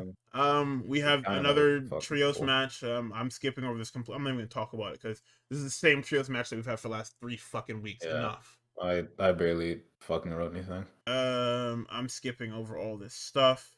We get the MXM Open Challenge. Nigel says that these niggas have a new fragrance called Seed, and asks if Tony has ever smelled it. Tony says no. Them niggas said that they were spraying their seed all over fucking Western Australia, and I said, all right, man, thank you. We get the horns to Mansoor, and Sammy does whatever the fuck he does off the top rope. And much like last week, it transitions into the Eddie Kingston match. And of course, Eddie Kingston just beats the shit out of Mordos. And then post-match, LFI attack Kingston, but Hook and Shibata make the save. Yo, Eddie Kingston has now beat every member of LFI by himself. That's not Roosh. Stop! Can we stop doing this? He literally says that. He says that on Wednesday. He's just like, listen, LFI, I'm done. Beat you niggas. I beat everybody. I'm done. More of you. Let's just go. No more. I don't care what Sammy's. No more. I'm done. Shit was fucking funny. Yeah, I'm not gonna lie. Love Eddie did not expect him to beat the Beast Mortal. So I was like, he beat the brakes off him too. What the fuck? Yeah, whooping that nigga's ass. Then we get to our main event. FTR Megan Bayne versus Jet Speed and Willow Nightingale. What do you think? Nigga, this match was fucking great. All right, I already had FTR up there as like probably in my top 5 acts. That's being generous. Some niggas are probably like top 3, but bro, Jet Speed, nigga, Willow. Oh my, there's no way you watch that match and you don't start writing up a program for Willow Nightingale. These niggas were cooking. What? These niggas, bro, the way they start this match off to set the fucking tone perfectly, right? You look at Willow and Megan Bayne stand right next to each other. You're like, all right, Megan's tall as shit. No way Willow's lifting her, right? They do a shoulder tackle shit. You know, they do like strength contest, arm lockup shit. Shoulder tackles. Willow can't take her down with a shoulder tackle. Megan can take her down easily. And then Willow gets up fucking scoop slam. From here on out, fucking match is pedal to fucking metal. We're gonna keep going until everybody's dead. Let's see. Willow gets her shit off. You know, she does her little thinker pin against Megan Bayne for 2. Dax then gets tagged in, and everybody's just like, oh, is he gonna hit her? Oh, and you know, Willow tags in, you know, the Jet, and it's just like, all right, so they're not gonna do this. This is one of those fake intergender matches. They want you to think that, right? We get fucking, my God, K-Knight against Dax for a little bit, and then eventually we get a lariat train. All 3 of the Jet Speed babes, Willow, Speedball, and Kevin Knight, all get lariats on Dax in the corner. Commentary like, oh, you know, Willow getting her licks on Dax too. Willow hits a big cannonball to Dax Harwood, and it's just like, all right, we're here. We're here. Niggas, the veil is off. And then fucking K-Knight just straight up tags in Willow against Dax. Willow's about to drop kick this nigga, and then Megan Bayne saves him. And, you know, those two go at it for a little bit. Not that, you know, I'm going to skip past it. Not that it's not good, but, you know, just to save a little bit of time. Let's see. Willow gets set up in the corner. Cash tags in, and then he's about to kill Willow with I don't fucking know what, but he misses and then hits nothing but fucking cock and balls on the goddamn middle turnbuckle. He crunches himself crazy. Willow tags in the Speedball. Speedball starts serving up them hard bitches to everybody. And what Meg did to that nigga?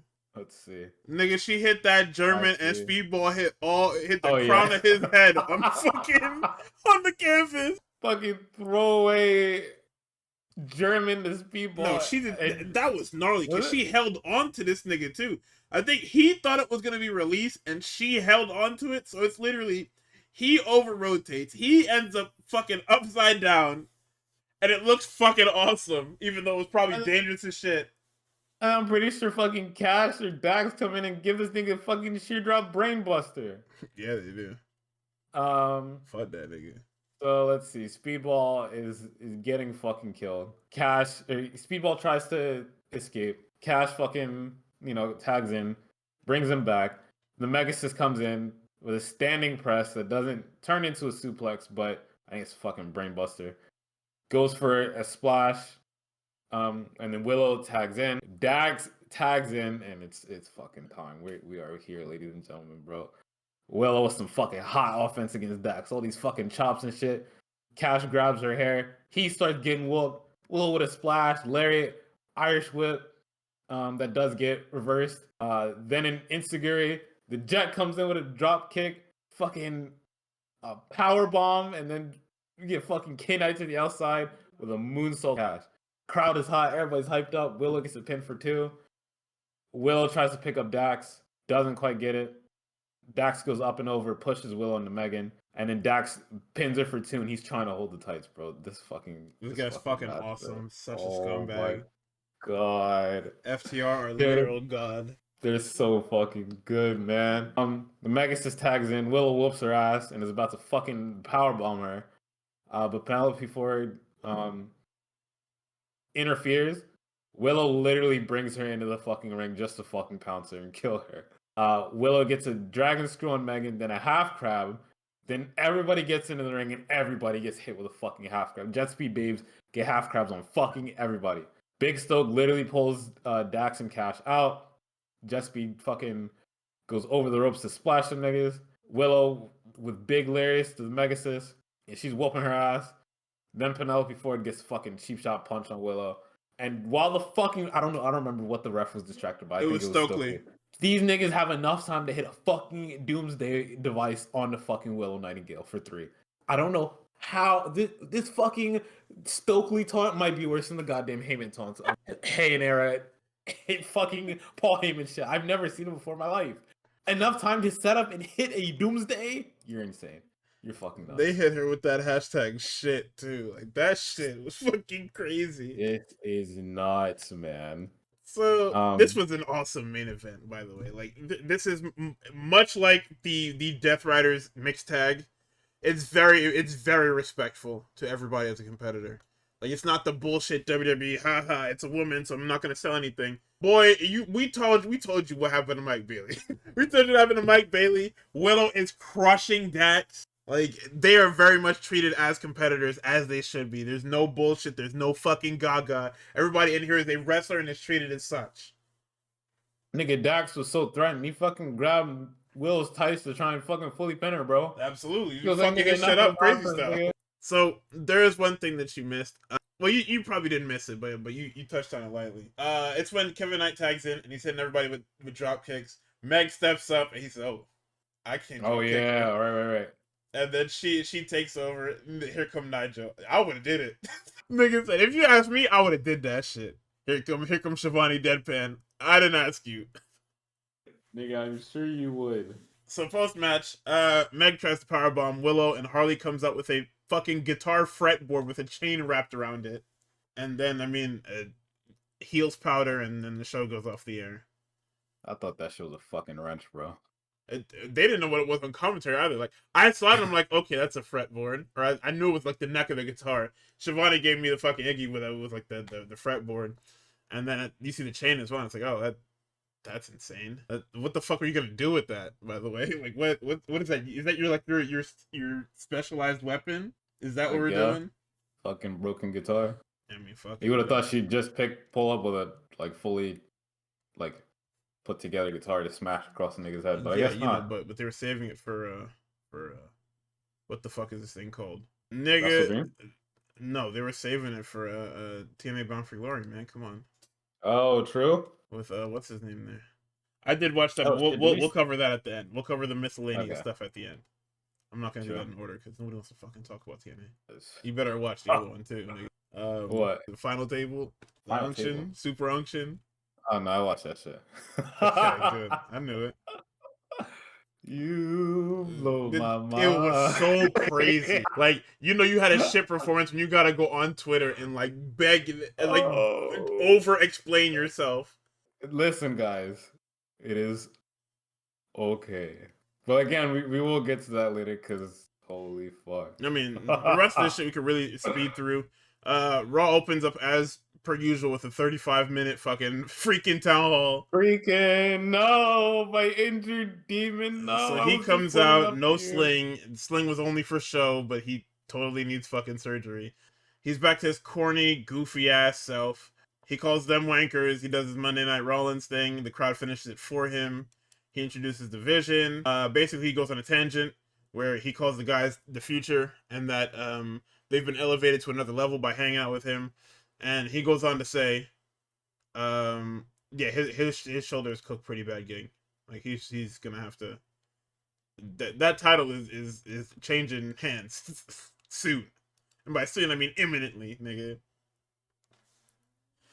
So he basically says, "Yeah, I did everything myself. I never needed help, not once. Nobody. I didn't need the vision. See, Roman Reigns is pussy. Roman Reigns needed the shield. Roman Reigns needed the bloodline. Me, I didn't need nobody. Not never. It's always been me, Seth Rollins. Just me. Nobody else. It's actually just me, Oos." A1-ish. For real. He continued, like, he reiterates this like 5 fucking times. I did it on my own. Nigga, Braun is the funniest nigga ever. Because if you've been paying attention, what happens at the end of this show makes perfect sense. Because for the last 3 months, Seth has been talking and Braun has been looking at him fucking crazy. Fucking Braun and DOA picture. Like, he does not whatchamacallit. He does not, sell the thing. Like, it's like I was saying yesterday. I was talking about it. Sorry. Oh, you seen the fucking yummy? Continue. But yeah. Oh my god. It's okay. It's okay. But Willow Nightingale. oh my god. Main event. It's okay. It's okay, everybody. Willow Nightingale was on the Collision main event. We're gonna ignore what I just saw. We're gonna ignore the back-to-back 9/11s. But wow. But yeah. Holy fuck! Wow. Next week is gonna be a fucking movie, I guess. All right. Yes, it's going to be Passion of the Christ, nigga. Yeah, for multiple people. So I was talking about Breaker. Yeah. So if you look back through all the shit, anytime Seth starts talking a certain way about certain things, about, you know, like how he's the future and shit like that, Braun has always side-eyed him and always looked at him like he is fucking insane. Like he has rarely ever, if never, actually played the role that he was supposed to play. He has always been in the back just looking. Like, especially these last couple weeks, he has been looking especially fucked up. So, in our opener, after the 45-minute freaking town hall, Penta and Dominic Mysterio for the Intercontinental Championship. Cole gets on commentary and says that they did a triple sellout for SmackDown, Raw, and Crown Jewel. Let's see.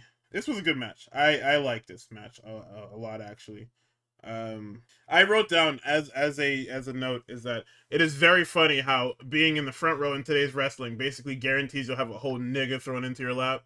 Yeah. Like across like 5 different shows, it doesn't matter. Like once niggas are on the floor, you are liable to have a whole nigga thrown into your lap. Especially if you're on the sides.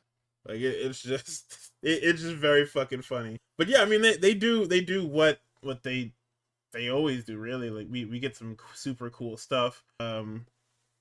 We get the Three Amigos by Dom. We get the Fear Factor for 2.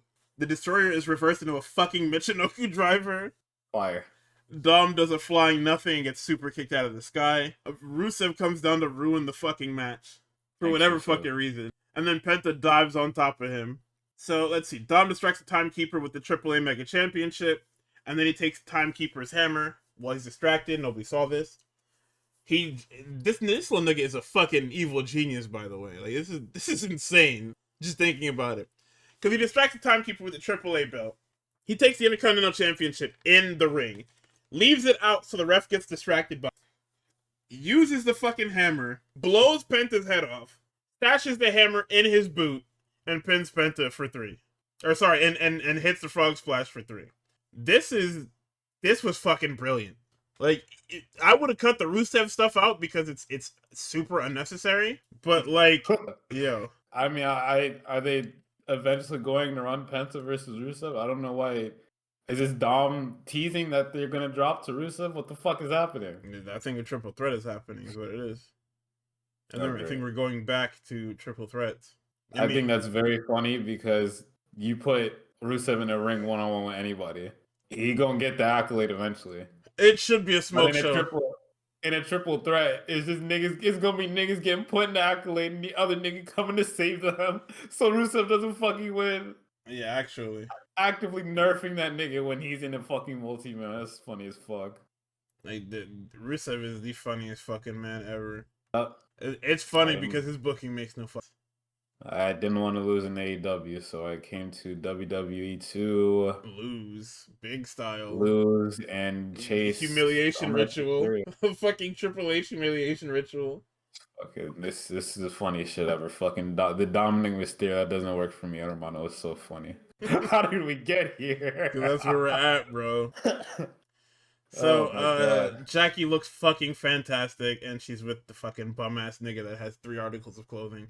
He says it doesn't matter who he gets to pin, or who he's got to pin, he's gonna go 3-0 versus Seth. Punk walks up and tells him to shut his bitch ass up. Knight says that there's nothing that Punk can do to stop him from winning.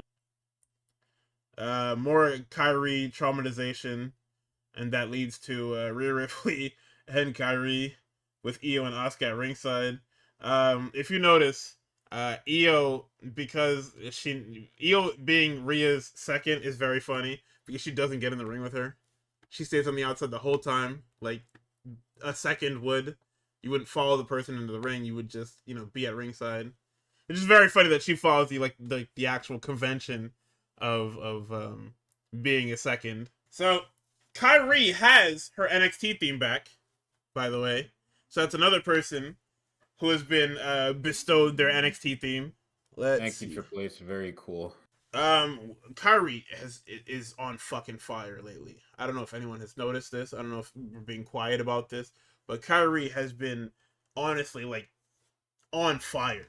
This was fucking awesome. We get a suplex countered into a guillotine, back into a suplex. Kyrie hits the sliding T 3 times. Rhea hits a knee to the outside, and then a drop kick into the ring, or a drop kick in the ring, and Northern Lights for 2. Yo, come on. Asuka prompts Rhea to go outside. Asuka is then cornered by the combination of Rhea, but Kyrie drop kicks Rhea, and then forearms Io. Rhea hits the damn Yakuza kick. I say, oh, what the hey, the fuck is this? Then we get a Razor's Edge cradled into a pin for 2. Let's see. We set up for the insane elbow, gets caught in a power bomb, and then crushes her with the damn fuck you reverse electric chair. Kyrie rolls up Rhea for 2. Headbutt into the Riptide for 3. This was fucking fun. I like this a lot. Post-match, Asuka attacks. Rhea's gonna Riptide Asuka through the table. She's saved by Kyrie, and then she hits a gnarly-ass DDT. And I noted that Io cradling a fallen Rhea looks like Simba and Mufasa. This shit is fucking killing me, bro. That's all I can think about when I see Io, damn. Except no relation in Yuri. Yo, come on. So, Kathy is with the funniest man on the fucking planet. Nigga, this fucking Rusev shit is so fucking funny. Evil ass nigga. Rusev says, Penta got what he deserved. He hides behind a mask, and he will be beat the fuck up. Nigga said, my baby boy Dom, you got my shit. Yo, this is the funniest character ever.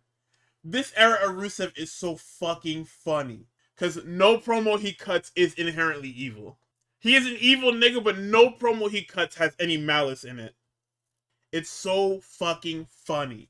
And then once he gets that point across, he just starts yelling and screaming into the crowd. And Kathy's just like, alright, thank you. It's over. Thank you, Rusev. Alright, thank you, Rusev. Another 9/11 here with the Usos. The Usos are prepping. Jimmy says, why the fuck didn't we help this nigga? Oh, no, sorry. They're on the same page now because Roman is a fucking jerk. They said, why the fuck did we help this nigga? Jay says, it goes one way. All he does is look out for himself. Maybe we should do the same. Man, what the fuck is going on with you? I guess Jay did not fuck with Roman anymore. I guess that's just over. All right, cool. Thanks, guys. Jay starts saying something, and Jimmy cuts him off. He's like, "What the fuck? No, nigga, because what is wrong with you, man?" He's like, "Yo, are you blaming me for everything? Have you lost your fucking mind?" And I said that this shit is weighing heavily on me. I'm tired of this. I asked for them to be put together, and I get monkey paws. Like this isn't even a monkey paw. Like the whole fucking gorilla is curled in on itself. Oh my god. Like, this is fucking ridiculous. So then we get Bronson Reed versus Jimbo. Jimmy finally gets his theme back after being it's just me Uso and the Usos. He finally's got his own shit. Let's see. Jimbo's midsection is heavily taped, and they have the most. It's a foregone conclusion match, but it's foregone conclusion in a good way, because this nigga is in no condition to be out here. Nigga, he is taped from his waist to like under his fucking nipples, basically. Brother, why are you even at work? Bro, nigga, he looks crazy with the wrap, because it's not like the normal wrap that niggas do where it's like, you know, waist to like navel or whatever. It's like an inch or two above the navel. Like, it's basically up to his fucking chest. And it's like, yo, what the fuck happened to you, man? Why are you here? So, as they're moving during the match, they say that Bronson is geeked because he beat Roman, and he's walking around with a certain swagger now. This is a match of Jimmy trying his fucking best, but very clearly he is less than 100% because of the barricade attack. They also showed that pre-match. He tries to lift Bronson up for the Samoan drop. They do the age-old spot of the fat nigga collapses on top of you, and that is it. Because he lifts Bronson up. Bronson falls on top of him. This nigga does not move. He gets dragged over to the corner and tsunami'd for 3. It's the most awesome 1-2 punch of a finish ever. I love it. So Braun comes out, daps up his mans, and because of course it's Braun Breaker, there's only one thing on his mind. He turns around and looks at this helpless nigga, and he says, "Yeah, I'm gonna kill him. I'm gonna kill him big style." So he runs towards him, and before he can reach into spear range, Jey Uso's music hits. And let's see. He fends off the Vision, but then he tells Jimmy to tighten the fuck up and leaves him. I said, "What the fuck? What is going on here? What is your nigga? Your brother almost died, and you tell him to fix up, knowing he was heavily taped up. Have you lost your mind?" Oh, of course. What the fuck are these Usos, man? I'm losing it. Like, this is fucking crazy. I am actually losing it. Oh my fucking god. Okay. So after that, I'm skipping this. Shit. Fucking Judgment Day tag. No way. So Seth is backstage. He's being serenaded by Heyman. He then says that the last 6 months are nothing compared to the future. Something big is on the horizon. I feel it coming. The Braun walks in. He says he loves them. This is the best weekend of his professional life. He puts their growth next to his child and his wife. So there are 3 things that Seth Rollins cares about. It's marrying his wife, it's the birth of his daughter, and these 2 grown-ass men. He says that they've joined the Mile High Club, and then I noted, if you watch Braun the entire promo, he is disgusted with this nigga. Like, the more Seth talks about like everything, and how they're going to be the future and shit like that, Braun is so sick of this little nigga. It was definitely a fucking watch.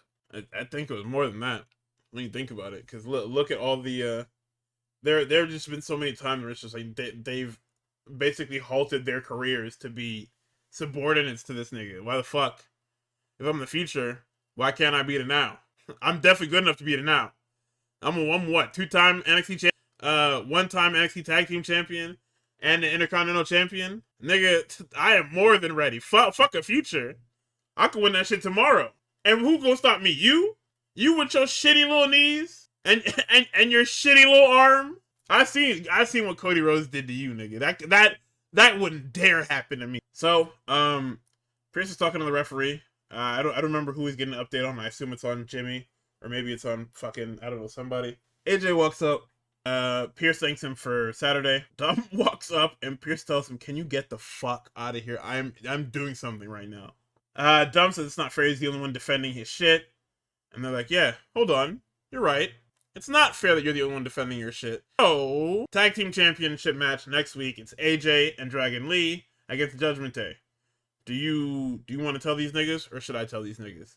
and they walk off. Oh, teasing the Finn breakup still. Yeah, Finn is gonna rip this guy's fucking head off eventually. Very quickly, Jackie is with Steph. Steph says she feels blessed because she's won 4 titles in 1 year, which is kind of fucking crazy if you ask me.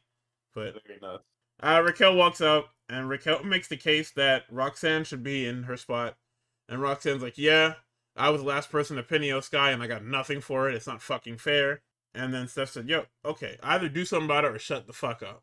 And then, because she is chicken shit, she says, listen, we do this shit on my time, not yours.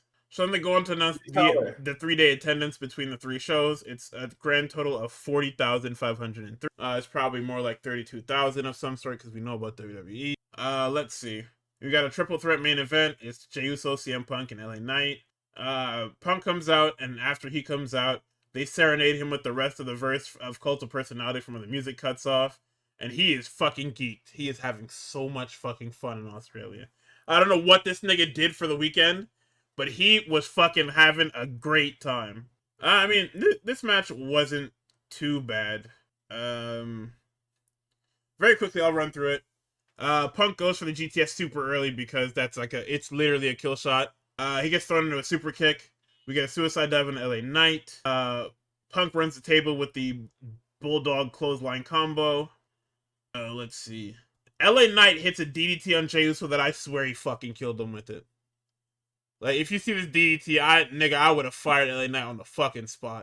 This fucking thing looks so disgusting and dangerous that I was like, wow, I don't like that. It's a little rusty. Yeah, you're about to be fucking fired, nigga. So, Jay escapes the GTS and throws Punk into a BFT for 2. Jay throws LA Knight into the steps. The Usos splash is blocked, and then we get a GTS on the Jay for 3. And then, Freaking comes out to confront his next challenger. Breaker sprints and explodes Jay with a spear in the aisleway. This is the picture that I posted where he is already fucking, like, near vertical as Jay is in the aisleway.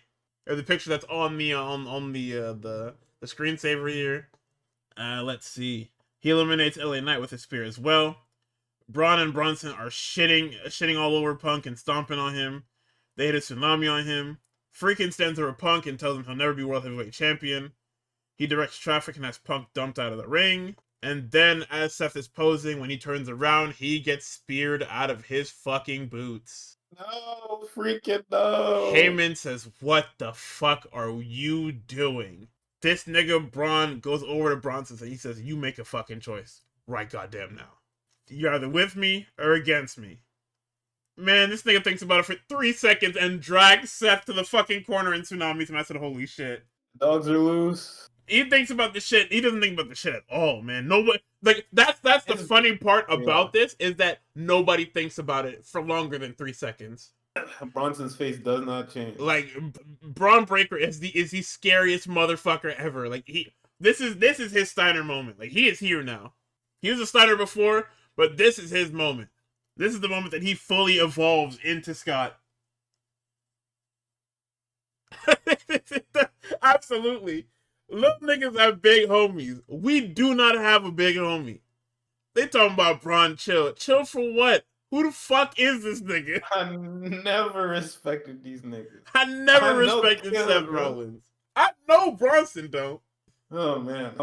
So, quick aside, I know niggas were posting, oh my god, this was a plan the whole time to elevate Braun Breaker and Bronson Reed into the main event scene. I feel like them niggas were always going to make it there, right? They were. As of right now, I don't think WWE has that many big niggas. They got tall niggas, sure. They do not have a lot of big niggas. Guess who fills that role? Bronson fucking Reed. You know what I'm saying? As for Braun Breaker, that nigga was already fucking on the nigga. Even I think we fucking said it, but the Vision literally stalled his pathway probably to the World Heavyweight Championship. That nigga would be right alongside the rest of them old ass niggas vying for that fucking title. He should have. He wasn't already part of the fucking Vision. There was literally no reason for him to join this group because he had already been Intercontinental Champion, and the memes corrected me. He has been IC champion twice. I completely forgot about that. Forgot about the second time. fucking, he had that shit. Jay took it from him, and then he ripped took it Jay's head back, off yeah. when fucking Roman was like, I need you for War Games, buddy. You can't have a singles title. And Braun Breaker was like, no worry, I'll send him right back to you. I'll send him right fucking home. In a Don't worry. box, nigga.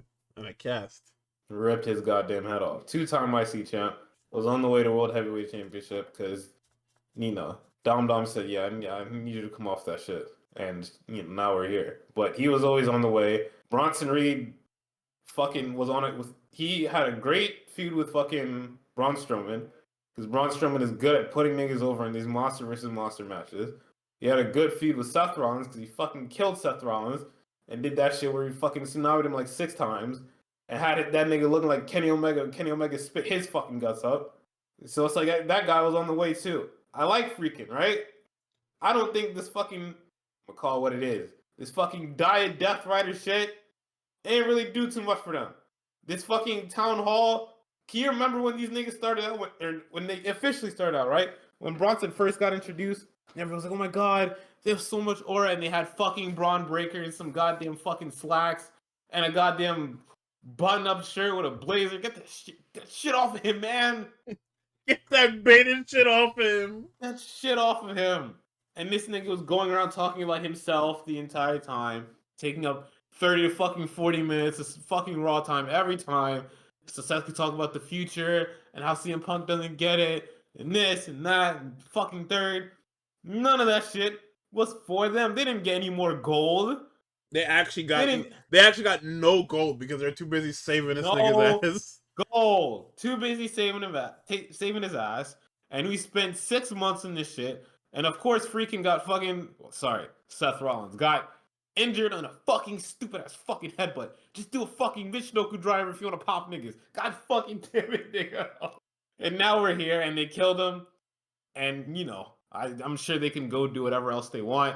But now the possibility has to be there that either of these niggas go for the World Heavyweight Championship, or one of them goes for WHC, one of them goes for fucking IC, or maybe secret third option, evil option, they want to go for the fucking tag team championships or whatever. The third option is Bronson gets that fucking speed title. Don't. They already posted the bracket. It's too late. It's too late. Yeah, and then that shit is over at Halloween Havoc. What happens after Halloween Havoc? I don't know, but I don't. I know. Hey, I don't want to know. Bronson Reed gonna be running the table in NXT. What?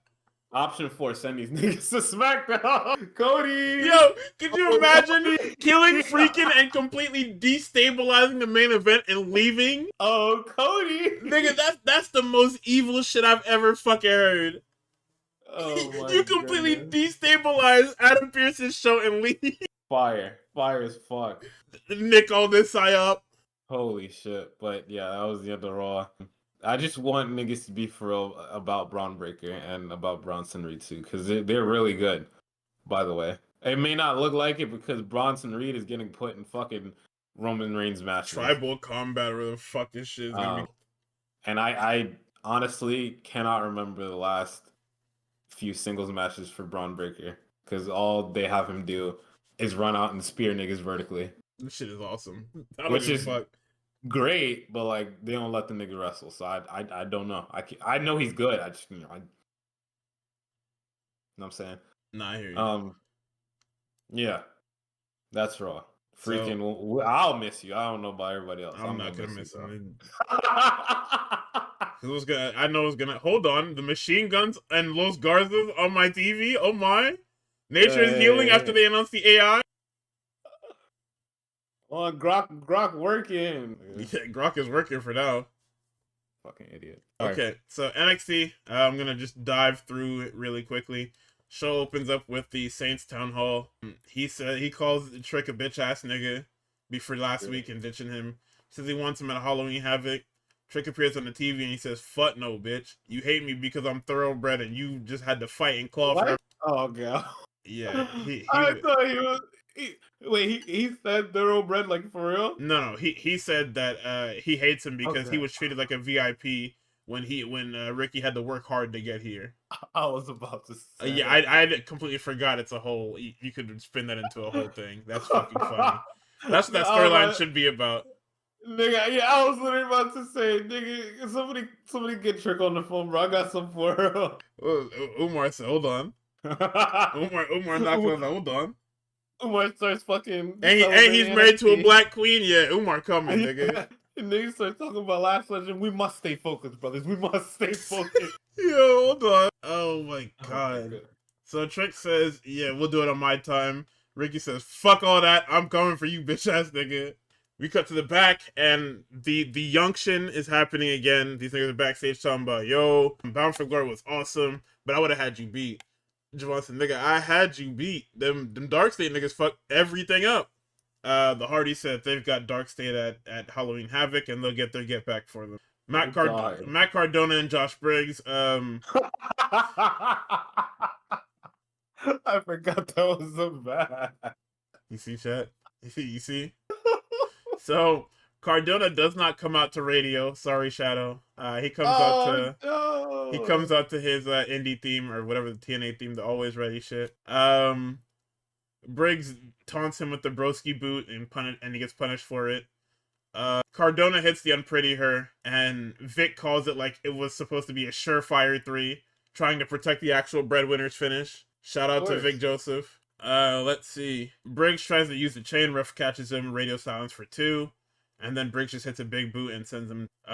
If there wasn't enough lesbian pollination on this show, Chase U and Hank and Tank are backstage with Lyra. She asks if anyone has seen Pax. Pax walks up, and it is almost the gayest thing you've ever seen before. Izzy's like, hey. She good, my nigga, she good. She's good. So it turns into a triple threat tag match for later.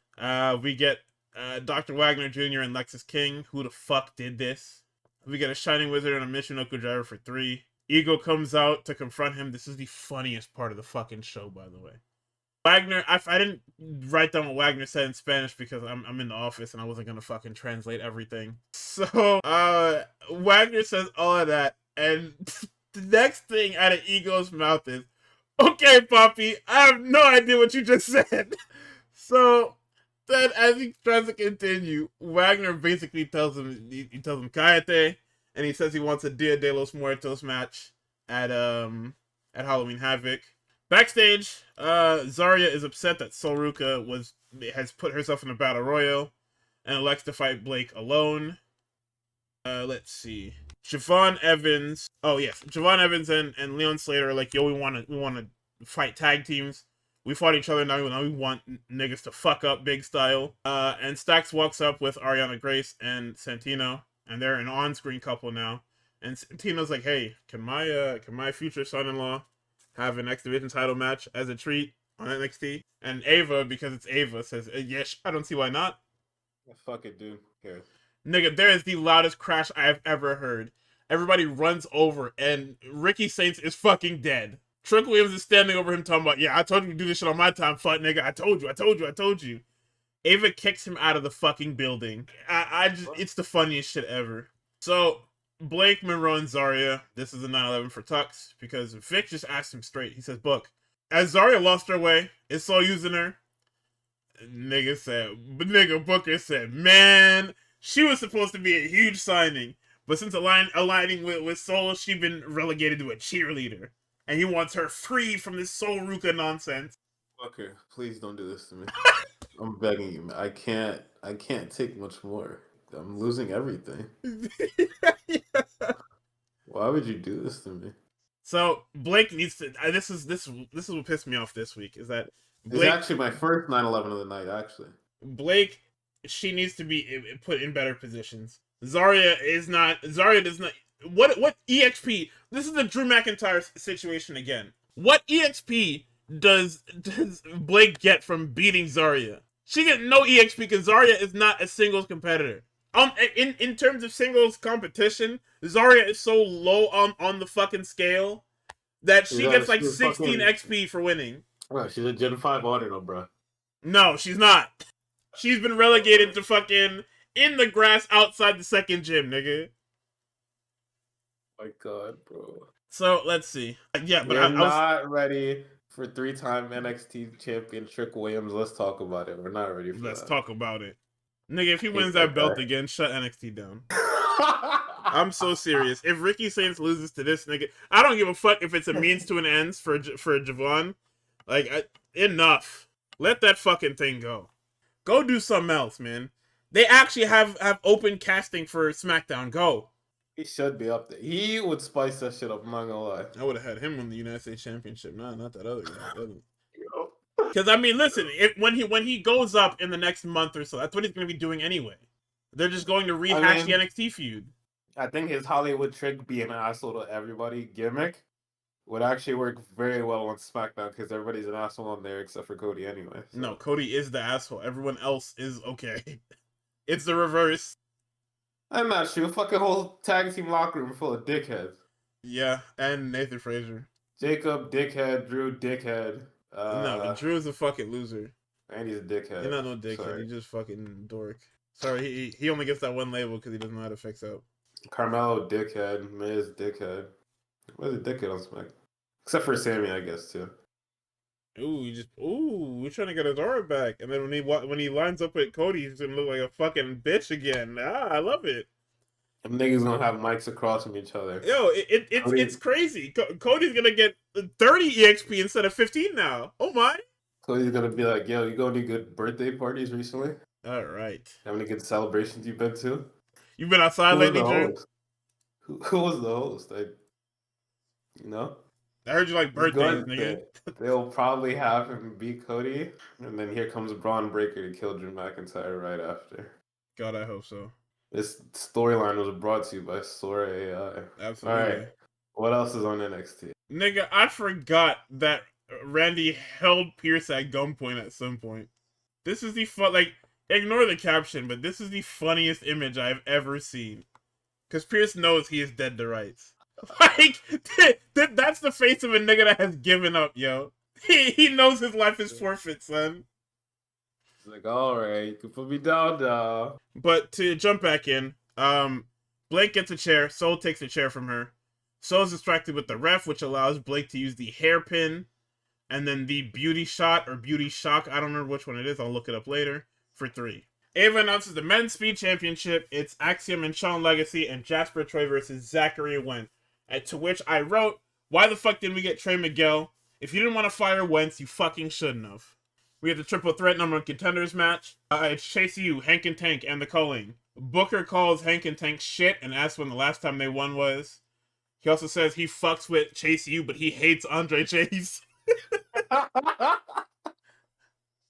Like, oh my fuck. No, because you missed it, right? There was like a whole thing where Andre Chase blew up Chase U, and he lost to fucking Ridge Holland, right? And the only way they could get he lost a bunch of money. This is before the Ridge Holland shit.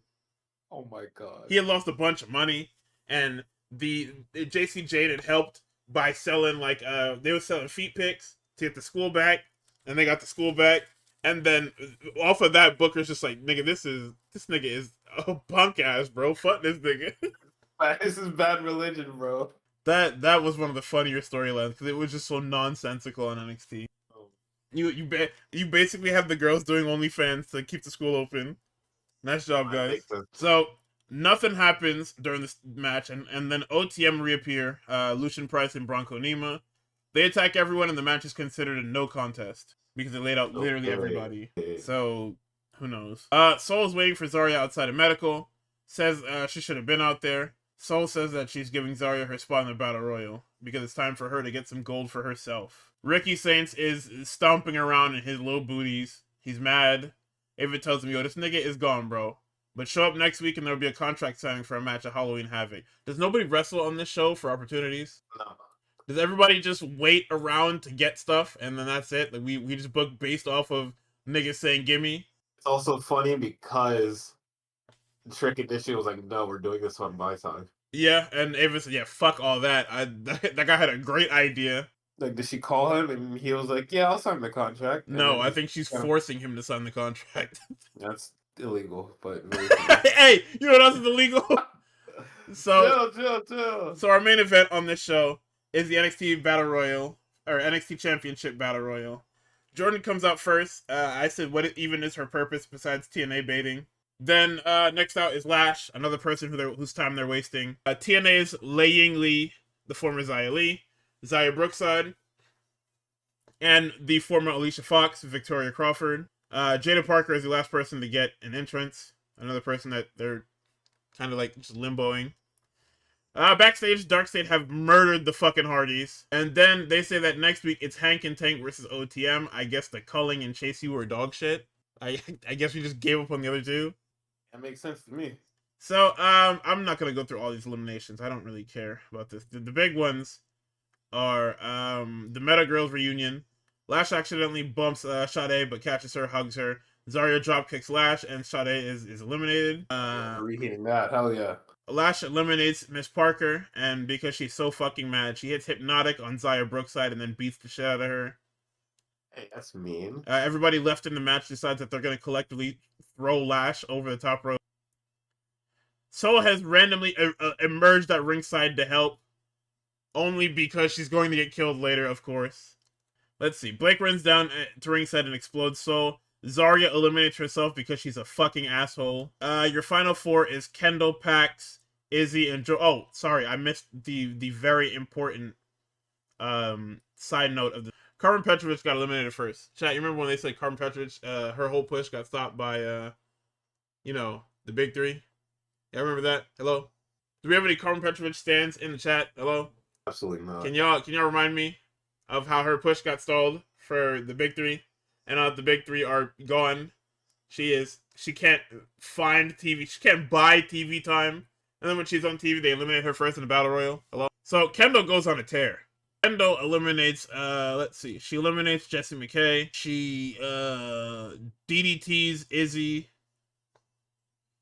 And then she's eliminated by Izzy. Let's see.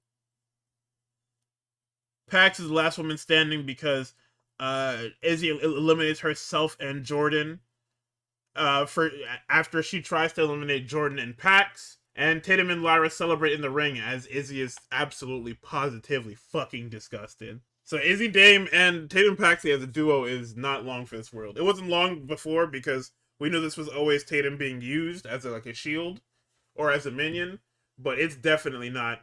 There's definitely nothing left going forward. And that was NXT for this week. Very stupid fucking dog shit show. Go ahead and let Tater win that shit one time.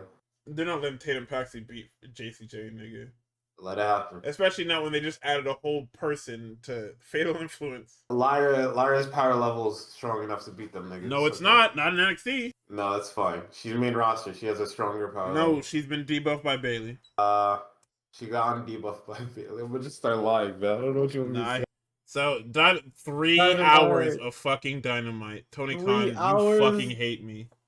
You shouldn't have, Tony. No, you really shouldn't have. Stopped doing this shit.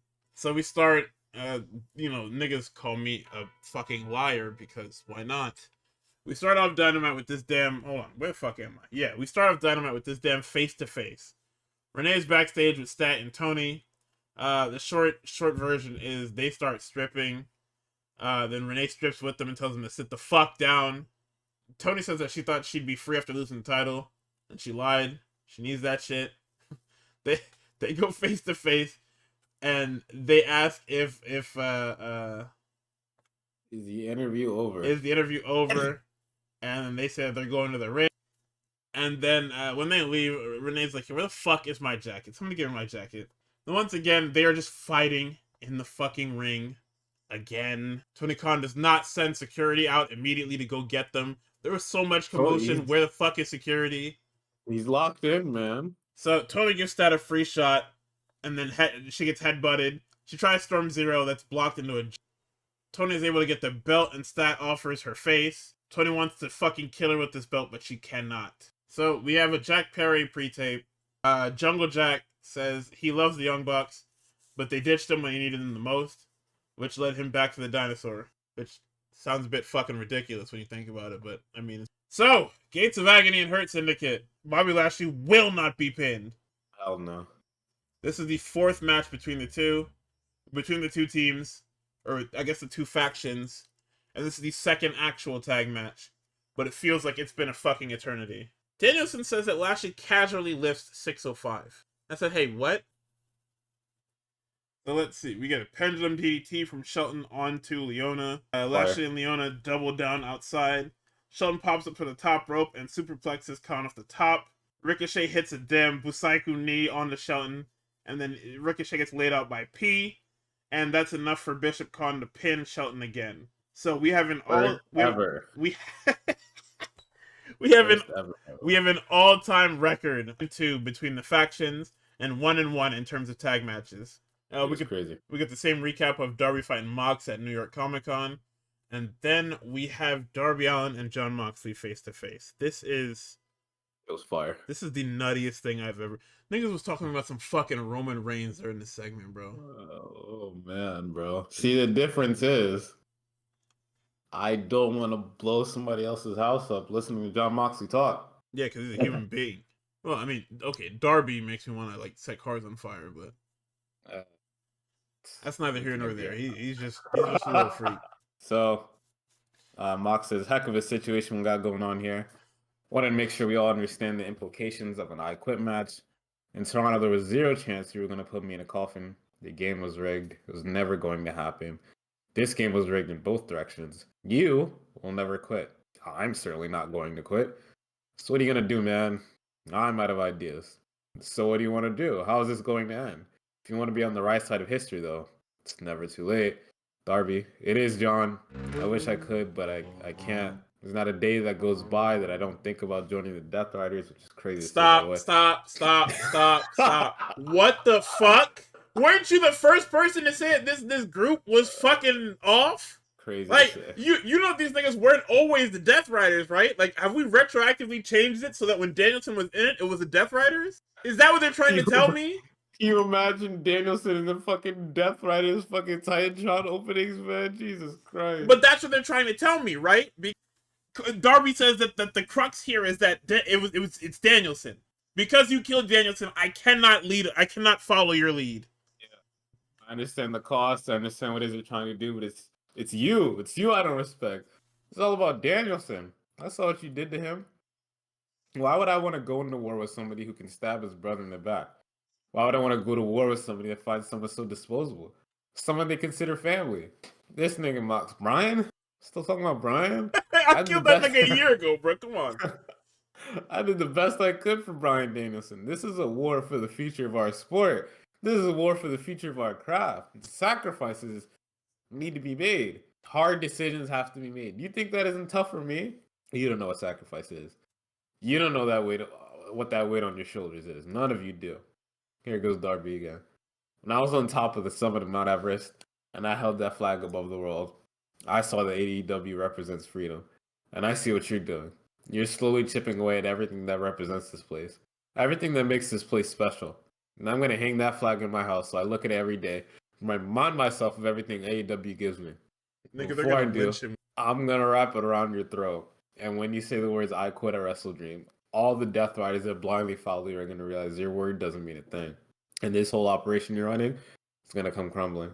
Mox again. It might not mean anything to you, Darby, but I have never lied to you. Your opponent at WrestleDream is not me. Never has been. It's never the guy standing across the ring from you. No. Every time you go to the ring, every time you climb a mountain, every time you jump your skateboard off the top of a building or off a bridge or set yourself on fire or shoot yourself out of a canyon, you're fighting ghosts, spirits, demons of the past, whatever it is. Call him Sam Darnold like shit. None of my business. I'm not playing that game. I played that game a lot. I fought a lot of ghosts. It never ends well. Chasing highs, trying to prove to the world you are indestructible in the most literal sense. That is a selfish game. And I am not selfish. The biggest difference between me and you going into WrestleDream, the thing you cannot get through your head. This is not about me. And then fucking Pac shows up and fucking kills Darby Allin. Nigga, Pac, what did he tell him? He told him he was going to break his face. Yep. Moxley said it. Moxley said the next time he sees Darby, he will get his face smashed in. That's a promise. Didn't lie. What did he say right before that? I've never lied to you. I have never lied to you. Sure did tell that nigga. I'm not no Jon Moxley is one of the greatest characters of the last fucking 30 years, nigga. Fucking phenomenal, man. It's funny that this group is even worse now without having... Niggas didn't want him to have the belt, and now they're literally blowing the company up around them. Yep. Hangman has to ignore that he's blowing the company up because he got the title back. Hey, that's Darby's problem now, not me. This Hey, thing is about AEW to Men's World fucking Champion. turn Darby inside out, and he has to ignore it because Samoa Joe feels hurt. Yeah. So, Hooper's Ball, Part 1. Claudio Castagnoli and Roderick Strong. Nigga, Claudio is fucking awesome, man. Nigga's evil as shit, bro. He caught Roddy in the air, and he dropped him into that backbreaker. I said, yes. Bro, Roddy tried to drop kick through the ropes. Claudio swung him into the barricade and then tossed him like a bag of shit into the timekeeper's area. My God. Bro, oh my God. We get the backbreaker on the top by Roddy. And then we get Roddy tries the flash knee, but he gets uppercutted out of his fucking boots for 3. This is win number 100 for Mr. Castagnoli. And nigga ain't even been in the company that long, by the way. Like, that's fucking awesome. He's already at 100. I mean, I guess they're counting Ring of Honor too, right? In that whole thing. Yeah, probably. So, we're at the Callis birthday celebration. Takeshi's on the screen. And the screen was Fletcher's gift to Callis. It's a video of Takeshita wishing him a happy birthday. Obviously, he's not there because he's the new IWGP World Heavyweight Champion, so he's in Japan. And as he's thanking him for everything, Okada turned the TV off. And everybody said, what the fuck just happened? Okada said, damn, my finger slipped. Fucking guy, man. This nigga is such a fucking jerk off, man. So, we have the Callis family versus Kenny Omega and Jurassic Express. This is it's your 6, man. Watch it, okay? It's good. I think I'm at the point with AEW trios matches is that it's good, bro. Just watch it. There's really never been a bad trios match in AEW history. Just watch the shit. It's very, very fucking good. So, some stuff on commentary. Callis says that he can get Kenny and Ibushi a room for 2 with the view and a golden bedpan. Fucking crazy, by the way. Callis says that Kenny's looking like the Omega of old, which is bad for them. Shivani says the Omega that they discarded, and then asks if he's got a screwdriver in his pocket. Excalibur decides he's gonna be the fucking funny man because he doesn't have fucking Taz, and says he's just happy to see him. This nigga's a fucking idiot, man. So Jungle Jack takes the bullet for Omega, and then eventually they get the Doomsday device on the Hechicero because it's Hechicero for 3. Post-match, the Bucks shotgun Jurassic Express. Kenny saves Perry from the Indie Taker. And then they argue while Luchasaurus takes out the Bucks. And Jack Perry hits the damn Escalera moonsault to the outside, wiping out all the heels. Jamie Hayter versus Sky Blue. Come on. LFI versus the Ops is our main event. It's a trios match. I typed up very quickly. Another LFI loss. Hangman's on commentary because of Joe. Commentary during this match is asking Hangman about Joe. He says, yo, do you see any weaknesses? This nigga says, I do not see a fucking weakness in this nigga's game. I don't see nothing, big bro. This nigga is a perfect circle. I cannot do anything. Oh, sorry, hold on. I skipped over a very important thing. Renee is with 10 belts Monet. Friday, today, makes her the longest reigning TBS champion of all time at 509 days. Alternatively, this is the longest title reign that she's had compared to her WWE stuff. Her combined singles runs in WWE add up to 475 days. She has been the TBS champion by herself for 509. If you want to talk about underutilized. But no, listen, she has too much creative control in AEW. They push her too much, despite not letting her get the AEW Women's World Title yet. But Tony Khan gives her too much, man. So, Jalisco jumps into the Coquina clutch, and they fucking kill him. The Ops are jumped from behind, and Hangman is gonna let these niggas get jumped. It's not till Sammy and Roosh goad Hangman in and call him pussy. He says, "All right, that's bad. Hey, it's been great hanging out with you guys. I gotta go handle these niggas." Hangman gets on the rope. He tries to buckshot these niggas, and they run for the fucking hills.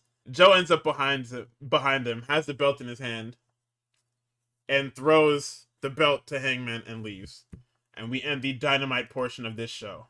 And we open up on the other side and Collision with the Death Riders at the top of the 3rd hour. Big Death Riders energy. Come on now. They've got Kyle O'Reilly and Orange Cassidy. Nigga, hold on. I've got 2 things, right? Is that Garcia's Death Riders theme now? Has he given up the fucking Funny Man theme for this Death Riders killer theme? And second, Orange Cassidy's Tron is in fucking 148p. Sure is. What? Why the fuck? I think What is the niggas are gag, man? finding new and creative ways to fuck with his fucking Tron every week. Yeah, after the 2 weeks, it was literally broken because they lost the fucking asset. So, And niggas started putting transitions on the media missing, by the way. yeah, It's very funny to me. that was fucking awesome. What was that? That was last week, right? Where Think so. fucking Star wipe stupid. and shit like that. Oh my god. So Danielson gets in all of our heads and brings up the fact that Pac is wearing clothes, and he calls it absurd because Pac is always supposed to be in his low pants. The Death Riders are killing O'Reilly with 12 to 6 elbows. We get Beach Break for 2. Yuta hits the fucking Kryptonite Crunch. Moxie appears, and he is at ringside, just watching, just walking around. O'Reilly's brawling with Garcia. O'Reilly is a guillotine counter. Moxie is now at ringside. Marina distracts the ref as Garcia taps out because he's pussy. They hit fucking I forgot who they had. I think it was O'Reilly. They hit O'Reilly with the damn knee. Pac hits him with the knee, and Claudio hits that damn uppercut, and Garcia pins him for 3. The conglomeration come out. Oh, sorry, the conglomeration and Roddy come out to help, and they get stomped out. Darby staggers into the arena. Claudio, nigga, Darby doesn't get 10 steps off that stage before Claudio sprints in and uppercuts him the fucking long way. Why the fuck did he do that, man? He said, I'm not waiting for this bullshit. He killed him big style, and I said, wow. That's fucking awesome, man. So, Darby is getting stomped out crazy at the top of the hour, but won't stop moving. He's left with Mox and Marina. He pulls out the AW flag. It's never too late, John, to say I quit. Moxie says, fuck this little nigga. And he hits him with the Death Rider onto the AW flag. That's the first shot of war. Listen, this fucking Megan Bayne and Harley Cameron match. Man. So, Meg is flanked by the entirety of FTR. She asks Willow how it feels to give it her all and have it not be enough. Says it makes her stupid, not a fighter. And watching her tear Harley apart tonight will make her get it. Stokes says that he cannot articulate how much he hates Willow, but he can for Kevin Knight. Says he feels sorry for the wasted potential of him hanging out with Mike Bailey, who looks like Billy Ray Cyrus with an autoimmune disorder. Crazy. It's gonna be Jet Speed and FTR at tailgate. Dax has new material apparently. He gets the mic and says "Daddy speaking," and we're like, "All right, man. Hey, come on, you little freak. You actually with your little porn stash, bro. Look at you." What the hell? Says Jet Speed has one more chance to etch themselves in history. User brains. The last 10 years, FTR have been nothing but dominant. And then while these niggas are talking, Willow and Harley take out Meg with a double DDT, and Jet Speed take out FTR. I said, how the fuck is this even possible? What are we doing? Magic powers. Nigga, Willow spinebuster is dacked, and he hit the UFO splash by Night. Meg hits the damn Claymore to start the match. Excalibur remarks that Meg's only loss was at Dynasty, and then Harley kicks out of the F5 for... We have a jackknife for 2. Or no, Harley gets a jackknife for 2. And then Meg hits the running Liger bomb for 3. We have Kingston with Hook. This is where he says we gotta cut this LFI shit out. He says he and Hook are gonna be at tailgate if anyone wants to fight. Alicia's with the Acclaimed. They're arguing about, hey, I don't want to tag with this guy. I don't want to tag with this guy either. We don't have a choice. And then Alicia says that was the Acclaimed guys. And Bones is like, no, the fuck it wasn't. Stop saying that shit. Caster calls her a jerk for saying it too. And in our main event, we have the other half of the Callis family versus Mark Briscoe and Brodito. Callis family all over his fucking show, by the way. They are like the main characters that aren't the Death Riders. It's awesome. Nigga, could you imagine having to work in this company? You go down one hallway, it's a bunch of fucking killers. You go down the other hallway, it's fucking Dr. Nefarious with a bunch of fucking niggas in tow. Get me out of here. What is this fucking company, bro? This is an unsafe work environment. Like shit. So, Fletcher lawn darts Briscoe directly into the fucking buckle. Callis then says he hates Briscoe because he's got no class, he stinks, and he's ugly. And Shivani's got class, but it's just... Then Danielson says that Mark Briscoe has an IQ of 146, and Callis just gets quiet. Nigga said if his IQ was that high, he wouldn't have 9 kids. Oh, no, sorry. First he says 146 is probably how many kids he has in Delaware. So if his IQ was that high, he wouldn't have 9 kids. Bandito is able to lift up Lance Archer, but the shoulder gives out. Fletcher uses the flash kick on the Bandito. Let's see. Wait, real quick. These niggas keep going, too. I think it's Excalibur. It's like, is that the crux of this beef, Don? That Briscoe's family outpaces yours? And I forget who fucking follows up. One of them niggas says he's very virile, and then the other nigga's like so virile. I don't know. Get these niggas off of my This nigga commentary, got kids Dad. for kids, bro. That I think that's also when Cal says I got like 25 people in my family, man. Shut up. So we get word that the Demand and the Hurt Syndicate will be a tornado trios tag. Who cares? What the fucking last one was, man. We The get niggas hit Ricochet with a DHC finish. we get a press slam, a senton, and a froggy bow for 2 onto Rocky. I don't know how they didn't just kill him. I mean, I think they broke it up, but yeah. We get a super kick that explodes Mark Briscoe and Brody lines Fletcher over. Briscoe hits the blockbuster. Rocky hit with the knee-assisted Samoan driver by Brodito. Briscoe and Fletcher brawl to the back. Oh yeah, they pin Rocky with that shit, by the way. Briscoe and Fletcher are brawling to the back. Clone comes out to distract Bandito and Brody. Okada lays them both out. Okada lays Brody out with his belt, and then Rainmaker's Bandito, and then he poses with the tag titles to close the show. Al Clone was called the newest member of the Don Callis family on commentary, by the way. He was, or he is. He is now. No, he guy was before. Because Andrade was at the top of the show, and Clone was in the middle. I thought Al Clone was on Collision. No, it was on Dynamite, wasn't it? Ah, fuck. No, yeah, it was on Dynamite. Yeah, because fuck. Because it was during the Orange Cassidy shit. That's true. Damn. Yeah, so they weren't lying. Like, it sounds like a crazy cover up for Andrade, but they're not lying. Fuckers.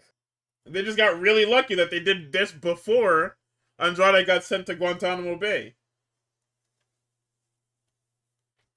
So, in the miscellaneous corner, we have which ones did you watch from Bound for Glory?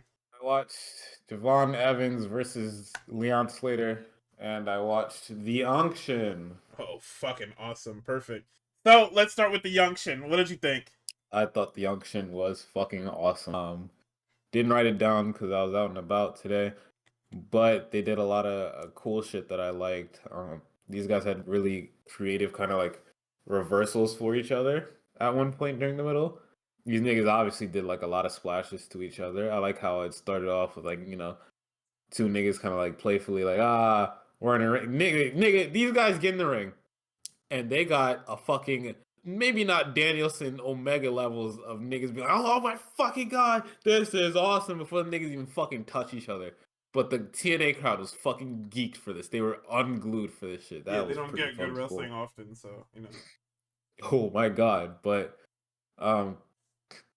let's see.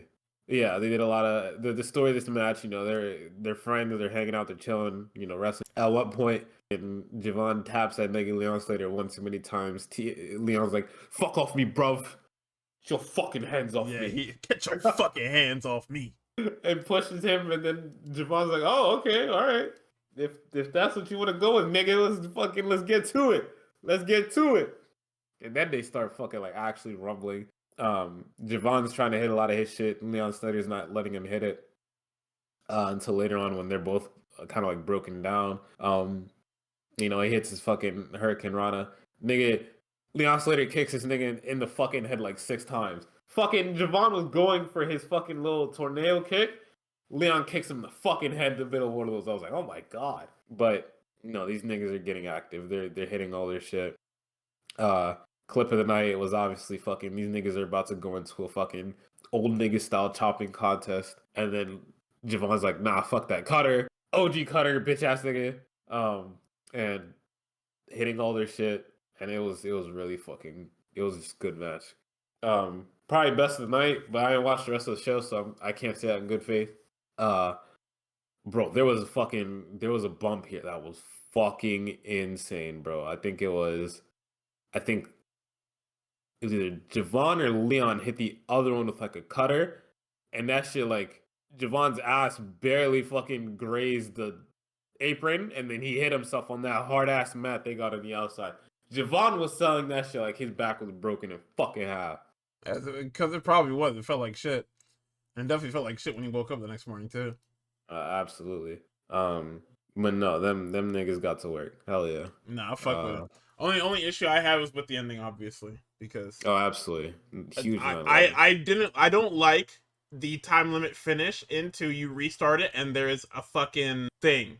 Why would you do that? I think that if you were going to do the 5 more minutes, Either have Dark State get involved and cause a no contest, or do the time limit draw with the 5 more minutes, and then it draws again. Yeah. Because you can't have your cake and eat it too. You cannot do both. You get a diminished return for doing both. Yeah, and then just calling the time limit without being like 10 more minutes remaining or 5 more minutes remaining. I understand you want to be like realistic and not like hammer over the head with the audience.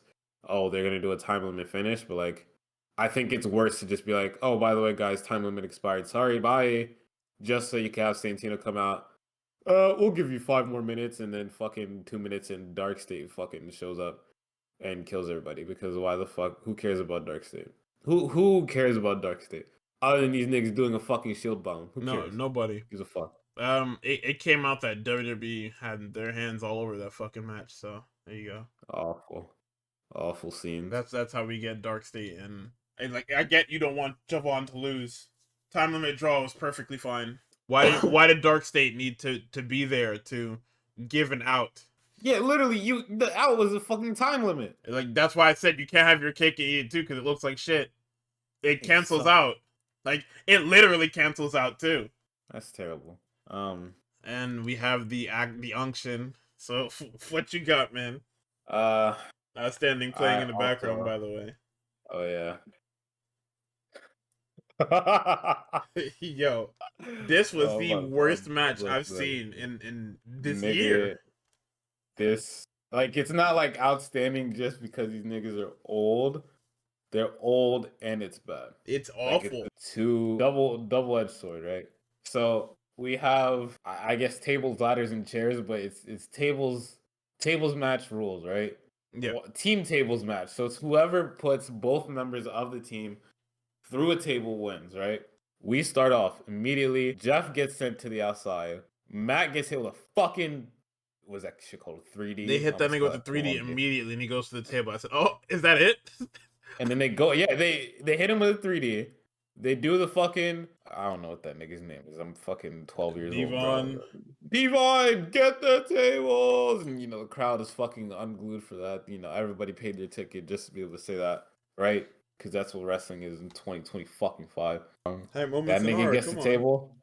That nigga gets the table. Matt Hardy 3D through the table. I was like, wow, okay. We're done. That's it. So they do a lot of more shit that I don't like. This nigga Matt Hardy gets a chair. The only person that takes chair shots to the back is Bubba Ray and fucking Jeff Hardy. Matt does not take no fucking chair shots except for the fucking chair shot to the head. And the black nigga whose name I just forgot, even though he just said it, he does not take. Here's the thing with Devon, right? Devon was retired for a reason. He had a stroke a little bit ago, like a couple of years ago, and he is here, and they are trying to protect him as much as they can to get this fucking match done. That's why he doesn't do anything in this match. So, with that in mind, right? No chair shots. Everybody's brawling to the back. Or not brawling to the back, but brawling all over the arena. This nigga Devon sets up 2 tables and a ladder. They have one of the Hardys set up on it. Devon is going up the ladder. The other Hardy comes up and gets that young man off of that ladder. Get down from there. Pretty high up. They then put Devon on the 2 tables. Matt Hardy goes to the top of this ladder. Man. So Jeff goes to the fucking top of this ladder. No, Jeff, right? My fault. Jeff shorts the swanton and concusses himself. Nigga. He shorts the fuck out of this fucking nigga. You can see as he's going down, he's obscured by something. But you can see as he's going down, the ladder shakes before the tables go. And then you see when the cameras get close, the back of the nigga's head is resting on one of the lower rungs of the fucking ladder. He calls the ref over and says, "Brother, I just banged the fuck out of my head on the bottom rung of this ladder." He's like, "No, they're on Twitter making Cool in the Gang edits of me, man. Cool in the Gang Summertime Madness. Jeff, it's outstanding by the Gap, man. What are you talking about, nigga?" Yo, what the fuck? Super CTE. He is fucked up bad, brother. So, you know, they do more shitty little brawling. That was Devon's out. That was his big spot. He gets the rest for the rest of the match and hopefully not get hurt. So they end up in the ring. They are whooping this nigga Bubba. It's just silenced by the fucking like niggas Everyone's have gotten locked in. silent because it's dog shit. Like the crowd in the like it's not an empty arena. The arena is there, but they are silent because it's so fucking dog shit. It's as full as it could be, It's brother. like watching your drunk uncles fuck around in the backyard at the cookout. Nigga, they are baptizing Bubba Ray Dudley. Son, they are beating the fuck out of Bubba. Bubba just stands there. He stands there. The Hardys are like, yeah, this is kind of fucked up, man. And he lets them, or he lets them put him through the table. And then it's over. Mercifully, it's fucking over. So, everybody calls it dog shit. With certain problems, Bubba Ray Dudley. No, actually, it was a 5-star match. Let me tell you why, right? The crowd was so locked into the scenes. They were silent because it was dog shit, not because they were locked in. I hate when niggas lie like that, bro. So then everybody on the timeline was like, listen, right? We get it. You wanted to do Sean and fucking Flair. However, at least Flair was fighting to the end, right? Sean actually created a new terrorist type of,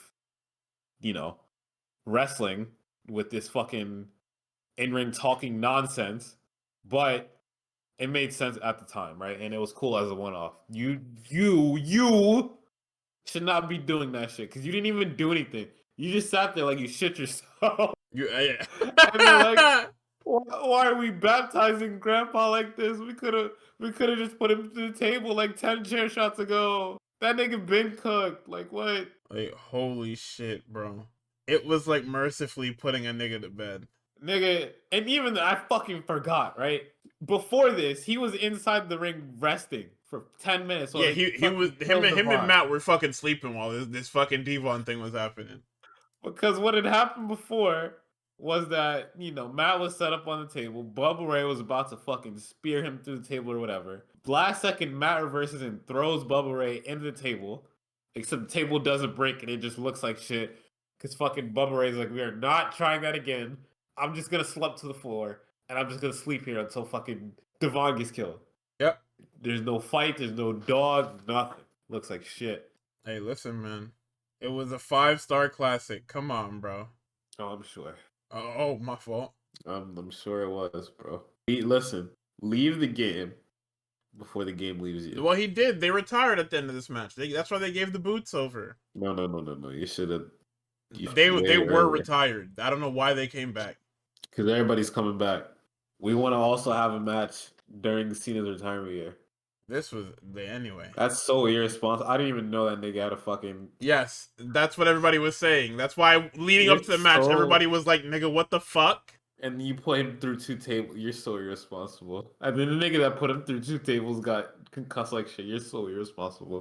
Had that nigga's amygdala fucking jumping for joy. Like, what the fuck? Oh my limbic system, man. No, I need fucking that. Ridiculous. It's just nonsensical, man.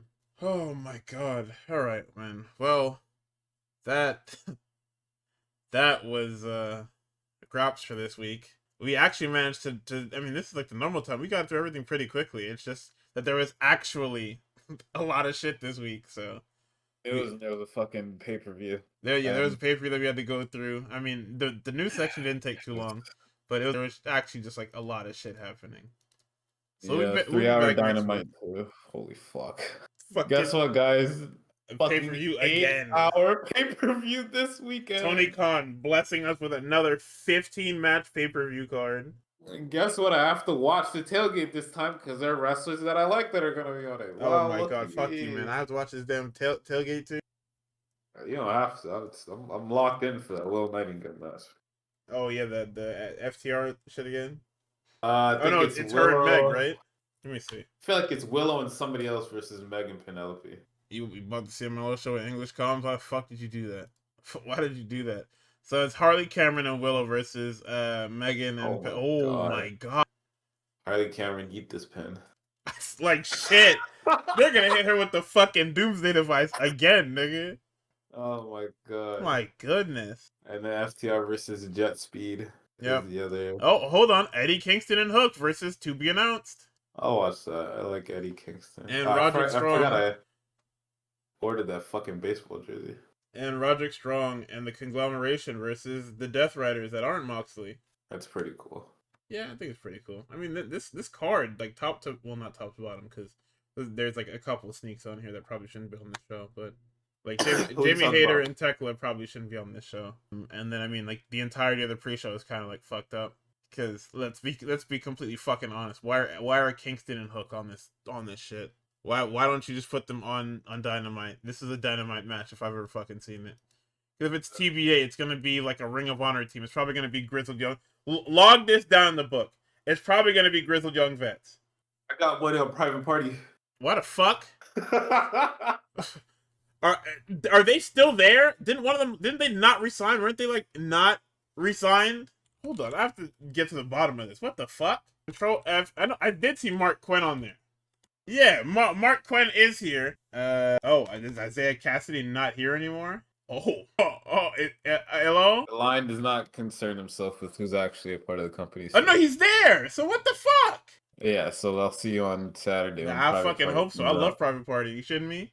I was a Private Party truther back in years 1 through... I should fucking end up being some Don Callis niggas. More Don Callis niggas, could you fucking imagine? Yeah. Fucking. How many more people can he fucking add? Who is left in this company?